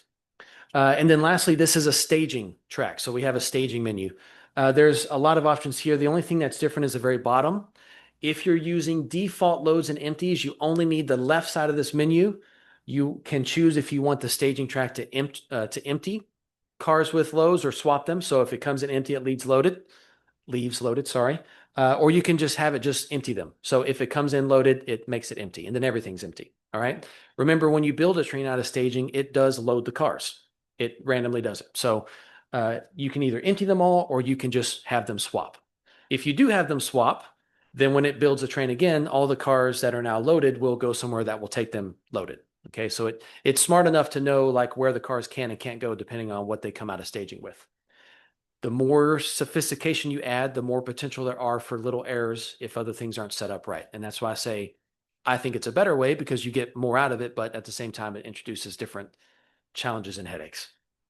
If you choose to do custom loads, then you'll need the right side of this image, which is actually the middle of the menu because I cut the right side out, but the middle side of this menu, which is the right side of the image, are all the custom load options. You don't have to use all of them, but I mostly use staging just for off-map big destinations where trains run to and they come back. So for me, it's basically you went off to Shreveport and then now you're coming back tomorrow. So it's a whole new train basically. So in that case, I have the empty cars with custom loads checked. So it takes everything back to default empty. And then whenever it loads the train out of staging, it can generate loads for any spur on the whole layout that takes a custom load, and it can generate custom loads for any other staging track. So I can have some through traffic. You don't have to choose those boxes, but you can. And then that way, when it builds a train, everything starts with the default empty, but then it generates a whole bunch of custom loads or custom empties as well. And then the cars go places. So when you use custom loads, the moment you build the train the first time, you already know where everything's going to go. If you have the final destination, it will tell you where everything eventually will go. Even if it's 10 trains from now, it'll get there. So if you like that kind of information, you get to have it. All right. Once again, you don't have to do all that. You can just have a really good time with default loads and empties if you want to. All right, next slide, please. Thank you. So the route menu, I've got an image up here of the routes and the menu for that. So what you do is you choose locations in order from top to bottom. So the train will go from the top to the bottom in that order. You get to choose the direction. The direction only matters if you have spurs that are directional. Obviously, like when wave freights go places, sometimes You don't really want to have to go all the way to a siding to run around cars and drop them off if you know tomorrow you're just going to be coming back the other way. So sometimes you just tow cars with you, and then the train next day brings it back and sets them out. So if your spurs are directional, then that's where this direction matters, because it gives you the option, if you want, of not working switches that are facing against you. All right, your choice. Random, though, this is the best feature in routes. I would highly recommend this, even if you do the very simple setup. The random feature allows you to have the program randomly choose up to whatever number you choose. So that's 60%. So that's going to randomly choose any number between 0 and 60% of the cars to just not pick up and set out. All right. Notice I'm not, it's hard to see, I know, but I'm not using that in the yard where I build the train. I'm going ahead and letting the whole train build. You can, if you want. But in my case, if I have a yard track that gets full, I tend to like to just clear the yard track. That's just me.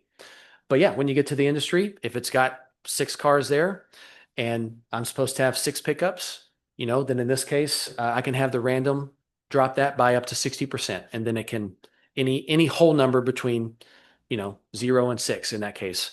This example I have has 14 and 18 because it's an entire town.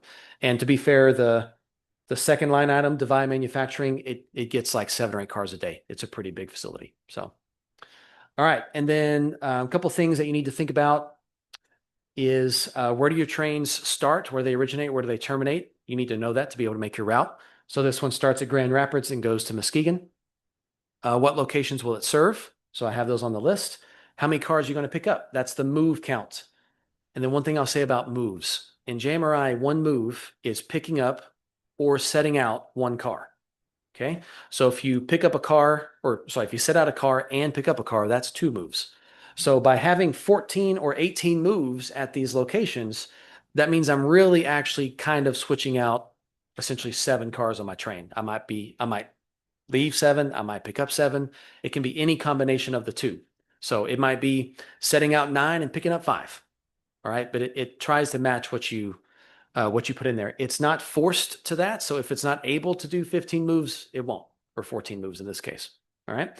And then the last thing to remember is every train that you use, which we're going to talk about next, every train has to have a route, because you've got to tell JMRI where the train is going to go. All right. So let's actually get to that next. Let's go talk about trains. All right. This is just a list of some trains I have. I have many more to add. If you model a pretty busy prototype, you're going to have a train list that's considerably longer than your routes, right? Because to be honest, I like to model layouts with at least 2 moderately sized yards because I like to run freights between them. And I usually put the yards on opposite ends of the layout. For me, that's kind of a pretty common design feature for myself. So there's always going to be multiple trains ferrying cars at different times of the day between those 2 yards. What I do is I only build 1 or 2 routes, 1 route for each direction, and then I just have multiple trains use the same route. You don't have to do it that way. It's just, for me, I like to have less clutter. So anytime I can have less of something, I like to do that in JMRI. But on the trains, you have a couple of options we'll look at in just a second, but you can require it to have locomotives. You can also require it to have cabooses. Now, you don't have to do that, but if you do choose those requirements and those things aren't available, it won't put your train together. All right. So you've got to make sure you've got locomotives and cabooses over there. Or caboose. Is it caboose or cabooses? Right. Yeah. Moose and meese, right? Moose and meese. I'm just kidding. So once again, I know it's hard to see, but I like to do directional way freights. So the top 2 entries on this list, one is my northbound and one is my southbound way freight. It runs the same day. It's like, northbound in the morning, southbound in the afternoon kind of thing. So you work trailing switches when you're heading north, swap cars with the yard, work trailing switches when you're heading back south. Same train, same crew. Sorry, different train. My bad. Sorry. So different train, same crew. Different train, same crew. Yeah, correct. It's a turn. I just I ran it. I wanted to have more control. So it's basically one directional, and then I give you a new switch list. Yeah. All right, but to be fair, in this case, both would already be printed before the session starts anyway. So, but yeah, just once you finish one, here's another. All right, next slide, please. So here's what the train menu looks like. A couple of things up at the top. It's got the locations that you chose in your route are all selected with checkboxes. You can use the same route and not work the same industries. All right. So you can unselect some of these. Here's a great example of this. This exact train actually also runs a second time of the day. But the second time of the day, I only want to run interchange cars between the 2 yards. I don't actually want to work any industries between Grand Rapids and Muskegon. I've got an industry in a town, but I don't want to work them. So I use the same route, but I just unselect. It's Divine Manufacturing and Ravenna. I just unselect them. So once again, a third and a fourth train because it's just fairing interchange cars, but it runs the same route. So one route gave me 4 trains, which is 2 separate crews essentially, and probably about 3 hours worth of work. I've tested it, in real time. So if it were a model sitting right in front of us, that's about how much time it would be to complete all 4 of those. And you could give that to the same crew, or you could let the crew, after they do the first 2 runs, they could go do something else, if you want to switch it up. But that's what you can do with the trains. You can unselect locations and still use the same route, which I really like that feature. You've got your car type selection. So all of these particular trains take any freight car. We just don't take passenger cars. But that's because the yard that we drop these cars off in is an interchange yard. So that all the cars that aren't delivered to industries, they just go to the Pier Marquette and, once again, nicely get out of my yard and have a great day. And then those optional requirements, you've got cabooses and you've got locomotives. It will pick up cabooses and locomotives even if you don't select these. If you have them available and you have them selected up in the list where they can pick them up, then they will. These requirements just make it where the train won't build without them. Okay, so if you're willing to occasionally let it run off without a locomotive on the switch list, then don't choose these. But if you want to force the switch list to always show the locomotive, then you need to fill this part out. Okay. Once again, it's an optional thing. My North Texas Beltline, the first layout I built, I didn't do any locomotives, and it's after the days of cabooses. So, and it's just as much fun. It's just a list of cars. Set these out, pick these up, and it's lots of fun. All right, next slide, please. So cars. This is the menu when you're adding a car. So there's a lot of things here, but you only really need 4 things. Or sorry, 5 things. You need the reporting marks and the number. Okay. You're going to need that anyways. Even if you do car cards, you're going to have that information. All right. And then you're going to need the type of car. To be fair, a lot of people on their car cards, they also have the type of car, whether that's an AAR code or, a descriptive name. You're going to need the length, and this is in scale feet. Everything in JMRI is scale feet. Now, let's go back to my thing earlier. I mentioned if you have 2 40-foot cars, your spur needs to be 88 feet. So in JMRI, what it does is if you put a 40-foot car in JMRI, it's going to add 2 feet on either end of that car for the coupler draft gear. Now, I know that not every car has 2 feet of coupler draft gear, right? I mean, I'm thinking of those 50-foot cushion service box cars, like they have it, but not every car has that. But JMRI does it anyways. So if you are really picky sometimes, which I sometimes am, about not wanting that extra 2 feet of draft gear when it's really more like 1 foot of draft gear on either side, then maybe make that 40-foot car a 38-foot car and make the compromise. Okay. If you have a 15-car train, that can give you an extra car, just saying. That difference does add up.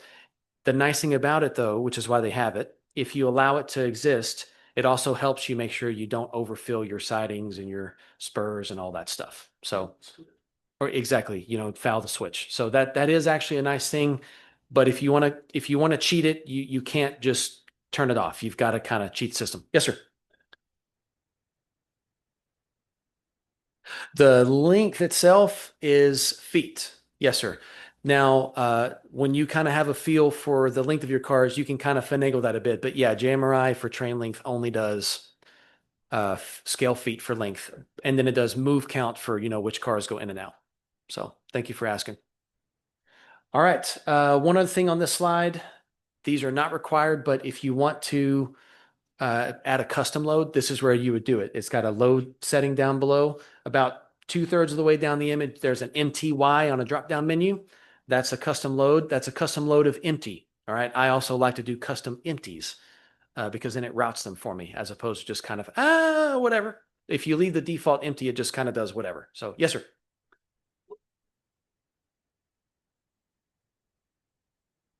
List of standard car type. You can edit those and create any car type you want. Yes.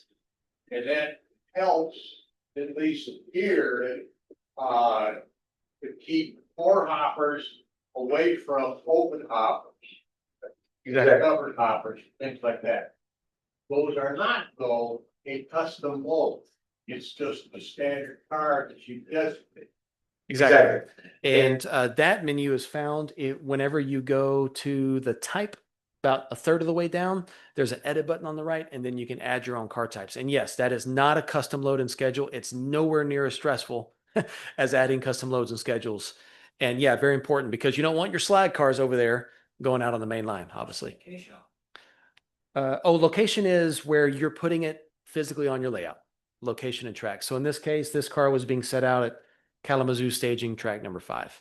So to be fair, when you set out a car on the layout, you've got to tell JMRI where it is. And I've got some guidelines on how to do that in just a second. I will be honest. This is why a lot of people like to input their cars from a spreadsheet, because you can preload all of this information, and the order it needs to be in is listed on the operations manual. And I have tested it. And if you get it set up correctly and you click the right buttons, it's that fast. Oh, it's really nice. I believe, well, yeah, maybe you can't. I thought you could set location. Oh, okay. Interesting. So then you have to go back, I guess, and do groups of cars. Ah, see. Let me see if I can get the ear with the developer and see if we can get something fixed on that. Yeah, but at least gets the other grindy details out. What I've noticed is when I input cars, I tend to try to input all cars around the same length or type at the same time. That way I don't have to change as many details one at a time. You can just change the details and then hit add car, and you don't have to reload the menu every time. So it saves you a couple of clicks. But I mean, to be fair, any of us who got in operations, even when you're writing out your car cards, this is that setup work that you just have to do anyways. So it's, you pick your poison. The location, add them in the staging area or interchange? Good question. So it kind of depends. I usually add just into staging, but that's because I'm kind of funny. I like to run a train into the layout to get the cars spread out places, just because I'm not the most creative at like kind of preloading cars. But you definitely can put a car directly on a spur.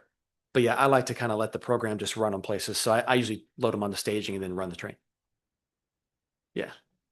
Yeah, that's what I like to do personally. I think it's pretty smooth.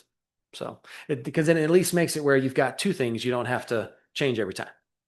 So it does also mean though you've got to run a train. Bummer, right?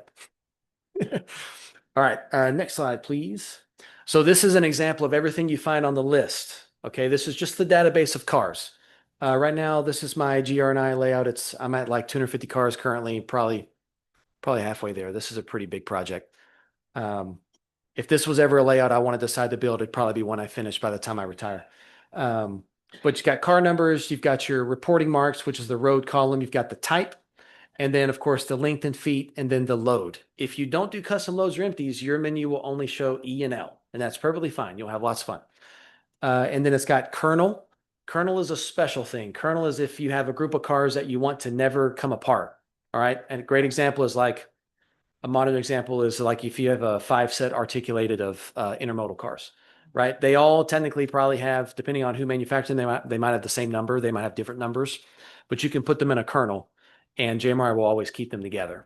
Another example is if you have, like also in the modern day, some major industries, they lease or own their own blocks of cars, and a railroad, swaps entire blocks at the same time. Same thing. If you got 5 covered hoppers that are shipping out gypsum or something, they can all be in a kernel, and a kernel keeps them together. All right. You can notice that I'm not using kernels. That's because I'm modeling 1954, and I personally really like breaking up trains and building them. I like general manifest freight. I like that kind of variation. So I don't really use kernels. You've got location. The first part is the location itself. The part in parentheses is the track it's on. And it always gives you that information.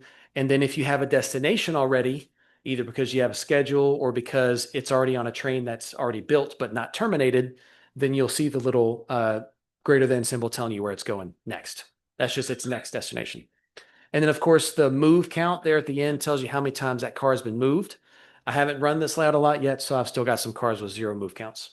But, you guys that have used JMRI forever, like Steve Davis, for example, I mean, he's got move counts already in the hundreds for some of his cars. So, all right, next slide, please. So when you want to set a car out, some of you guys already asked about this, and I appreciate those questions. If you want to set a car out to a spur, then load the car when you set it out with whatever that spur is going to ship. All right. If it ships out tools, or if it ships out loads, or ships out grain, when you put the car on a spur, you want to load it with what it's shipping out. Okay. Because when you terminate a train and you're saying, hey, this car is set out, then JMRI swaps the loads right then. So when you build a train, there's no load swapping. All right. And when you're setting the car out, this is between trains, right? So, you're putting it down, you want to load it with whatever it's going to leave the spur with. If you add a car to staging, then you always want to load it with a default empty, even if you're using custom loads, because staging will build those custom loads for you. And then if you add it to a classification interchange track or a yard track, then whatever the spur it is eventually going to go to will take is what you load it with. All right. So if a co-op is going to receive agricultural machinery, but the car is being put on a yard track and it's going to go there next, then load it with that machinery. Okay. Why wouldn't the classification track have an empty? Oh, you can. Sorry, you can. I'm just saying whatever the spur receives, whether it's empty cars or loaded cars, you want to put your car with either empty or loaded based on whatever spur you want it to go to. Yeah, did I answer? Okay.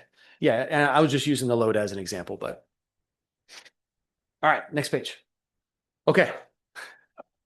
There's a little bit more still, but yes, questions. Awesome. I know nothing about this. I'm gonna ask a really basic question. Go for it. So you've made all these lists and you've rendered the layout. Do you just sit back and watch it do its thing, or do you operate it like a three-dimensional layout? So you have the choice, actually. And I definitely am not going to talk about automation today, but that you can fully automate within JMRI if you want to just sit back and watch trains run. You totally can.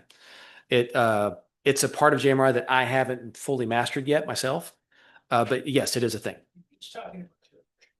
Oh, my bad. You're talking about the virtual one or like a physical one? When you've rendered in, that's assuming that's what you did, right? Right. You've rendered a layout, you operate on that layout. Yep. Virtually. Okay, yeah. So in my case, there's no direct interface from the software I use to JMRI. So the only thing I can use JMRI for is to tell me where to take the cars. But then I go into the simulator and I can definitely move the cars and operate it like if it's a model railroad right in front of me. Yes. But JMRI can't automate that though. It can automate your own physical layout, but it can't automate the software that I use. I've asked the developers if they're willing to partner up, and it's not any interest. So the one I use is called Trains Simulator with a Z, TRAINZ. And yeah, David's seen it. So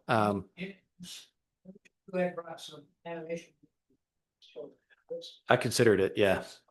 That would have put it together. Definitely. So you Thank take you take the train software and you put the cars in it, the JRI in the locations. No, what you're doing it as if it was a real layout and this JMR is going to describe it. Exactly. And tell you what it is. Yep. And those of you guys who might need some more visual to connect with that, I've got some info on my YouTube channel later. I've got all that stuff featured on there. I wish I could say you can come to my house and see it. I mean, you can, but it's on a computer screen. So, guests are always welcome though. But yeah, I enjoy doing that because it lets me advance through the hobby and feel like I'm learning things and building up skills. It's made me a lot better at putting scenes together, even though they're virtual. That's been nice as well. So I've even gotten into some prototype modeling for some people who want to see specifics. Just a little bit left I want to talk about. See, I'm doing on time. Oh, actually, I'm over time. I'm sorry. Do I need to pause? I can stop. How much more you got? How much more you got? Maybe 10, 15 Yeah, minutes. let's go ahead. Okay. So I just want to talk a bit about schedules and custom loads. All right. Because I said this was the better way of doing things. So here we go. All right. So schedules in JMRI is not what you think. It's not a train schedule. It's not a timetable. It's none of that. A schedule in JMRI is a schedule of lading. It's when the industry is going to pick up or load, or rather not when, but what it's going to pick up or load into that car. Okay. So, not going to sit here and tell you the logic behind choosing the word schedule. I'm also not going to argue with it. For me, it works okay.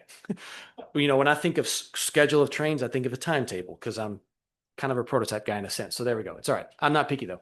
Now, you can use default loads and empties even with schedules. So you can make schedules for industries and you don't have to do custom loads. I will be honest with you. To me, I don't really think there's a point in that. If you're going to do a schedule, you should do a custom load. Otherwise, just stick to defaults and empties. So you can do everything you want with defaults and empties without a schedule. Okay. All right. There's two types. There's sequential mode and there's match mode. And this is what I get asked about the most on YouTube and from people I talk to. Sequential mode is where if you say, hey, I want a box car and I want 2 tank cars, if you choose sequential mode, then JMRI will only deliver those cars exactly in that order, no exceptions.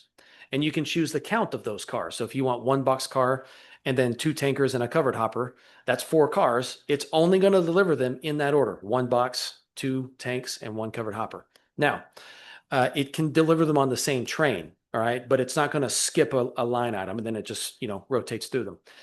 A lot of people like this because it allows them to have a lot more control over specific amounts of a particular commodity that go in or out of an industry. Okay. Great example. If you bring in 20 ore hoppers to the steel mill, you're not shipping out 20 flat cars of pipe. Okay. I don't know the exact ratio. I couldn't ask my grandpa because he's passed away, but I just know it wasn't 1-to-1. Okay. So, and that's an example of where you've got a lot of one car coming in, but less of another. You can do that with sequential.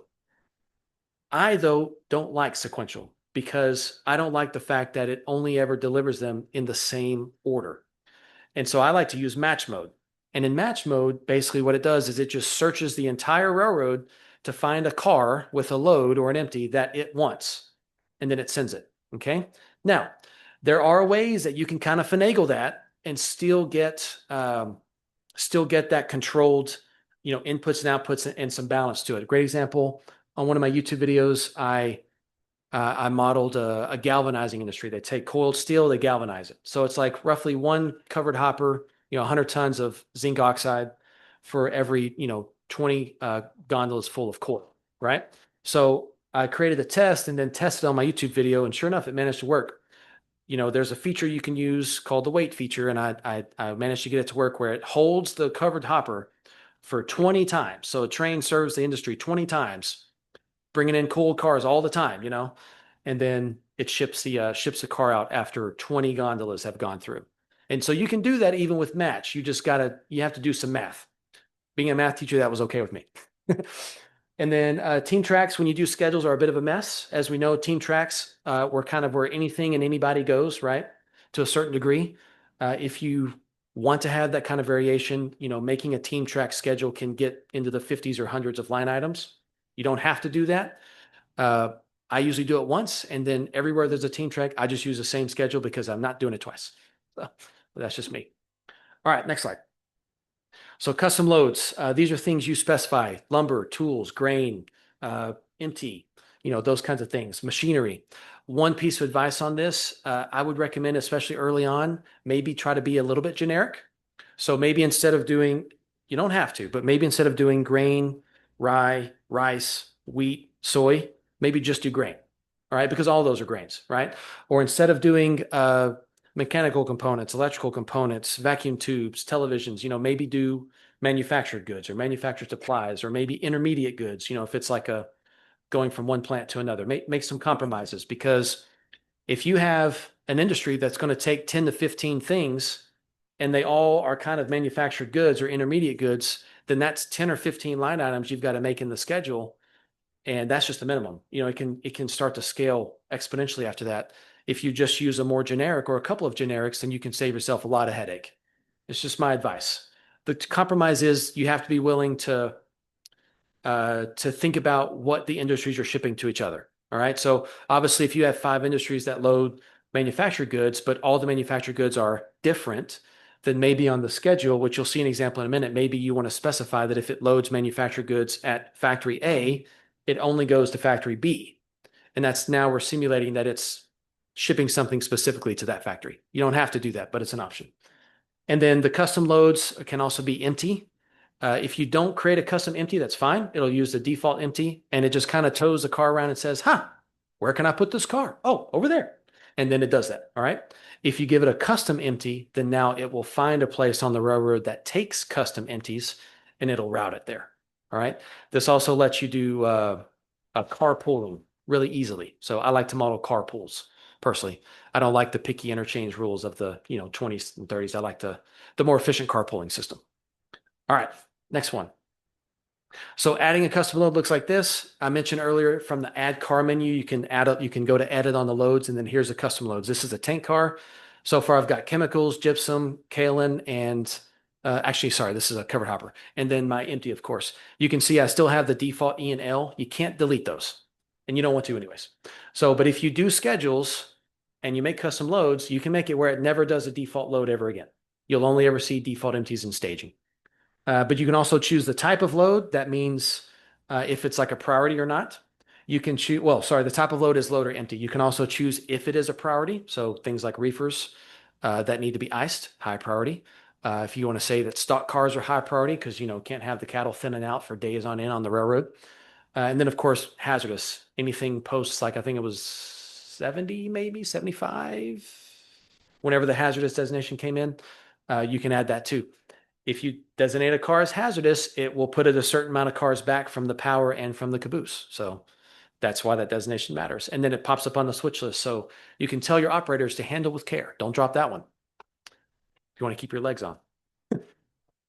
All right. Next one, please. So here's a little example, just a couple things. I've got my types on the left. So I've got double door box cars, just normal single door box cars, flat cars, gondolas, and open hoppers with coal. So this schedule kind of shows a bit of everything I've talked about. That's why I chose it. This is Divide Manufacturing, like I mentioned earlier. So they manufacture light and heavy machinery for different industries. So on the receive column, I've got empties, lumber, manufactured supplies, steel, aluminum, and coal. That's what it's taken in. Okay. It's got all different kind of car types. But what it's shipping out is heavy machinery, agricultural equipment, light machinery. The lumber cars actually go out empty because I'm modeling a captive service. So they're just railroad cars going back and forth, sawmill to industry, sawmill to industry. And then we've got scrap metal, and then the coal hoppers go empty. Now, I left a few things blank. For example, the delivery, that's the day. I recommend you never touch that. If you tell it to only deliver on a Tuesday, but then it's literally a Wednesday and you click the build thing, it won't work because JMRI is tied to the day of the year in real life. So I would tell you, please, for the love of all that's holy, never, ever, ever touch the delivery column. I've asked the guys to delete it. They'll never do it, but it's fine. The road column is, of course, you choose what railroad if you want certain box cars or whatever from certain railroads to come in, like my captive service. So I haven't filled that out here, but I did go back. Those lumber cars are all Pennsy cars. I know the Pennsy didn't run a captive lumber service from Mackinac City down to Grand Rapids, but we are on mine. So don't tell anybody. Mackinac, sorry, excuse me. Hey, at least I got Muskegon right. Hey, I looked up pronunciations, but I forgot about Mackinac. Sorry. Mackinac. Now I got it. One other thing I want to mention, I've got one entry on the destination column. So this is where anytime a car comes in, so that's the coal hopper at the bottom, it's loaded with coal. It ships empty. I'm telling this industry that it can only ship the coal car south to Kalamazoo. That's because the way I'm modeling it is we're bringing in anthracite from the east, and then those coal trains are getting broken up and shipped to industries that need, coal for their steam boilers and stuff. And so, or their own power plants. And so all my coal cars, when they're empty, they go back to Kalamazoo, they get put into a coal train and they get shipped empty south. That's how I'm doing it. You can do that with destination. All right. This is also how you can tell it, like I mentioned earlier, if you want to go from factory A to factory B, you can use this. And you can also specify the track at that location. So one last thing, and then we'll actually be ready to wrap it up. There's the weight column. It's 4 columns from the right. It's hard to see. I know. I'm sorry. The weight column is how you can do 2 cool things. You can make cars hold. So the default value for weight is 0. I've got a weight value for all of these. A weight value of 1 means that a train will come in. It will try to pick that car up. JMRI will see that weight count. It will knock it down by 1 and it'll leave the car there. So when the next train comes in, it'll see the weight count is at 0 and it will try to pick that car up. And what this does is this lets you hold cars, which was a common practice in this day and age. You spot a car, they got 48 hours and you're picking it back up. You do that with the weight column. The one that has a weight of 2 up at the top, that's because we don't manufacture exactly 2 iterations. We don't manufacture heavy machinery as fast as we do light machinery. So I don't want that shipping out as often. And then the same thing with coal. All right, we're just using a 55-ton hopper of coal. Roughly this industry is served twice a day because it's really busy. So every 2 days, roughly, we're getting a new coal hopper. Same concept. So that's kind of what the weight values do. All right. One of the biggest complaints I heard from people, including my really good friend Brady before he passed away, was a lot of things like JMRI are just kind of in and out. There's not really a lot of sophistication. And what I always tried to tell him, which I never tried to make him change what he does, but I always tried to tell him was, he probably just went somewhere where they didn't know all the stuff. They didn't have all the bells and whistles. And I said, it's really cool with the bells and whistles, but I never really got a chance to show him, and that's okay. So anyways, I'm going to go ahead and cut it there. The only thing left are some case studies. Those are some hyper specific things. I can always throw that in another presentation. Yes, sir, Trevor.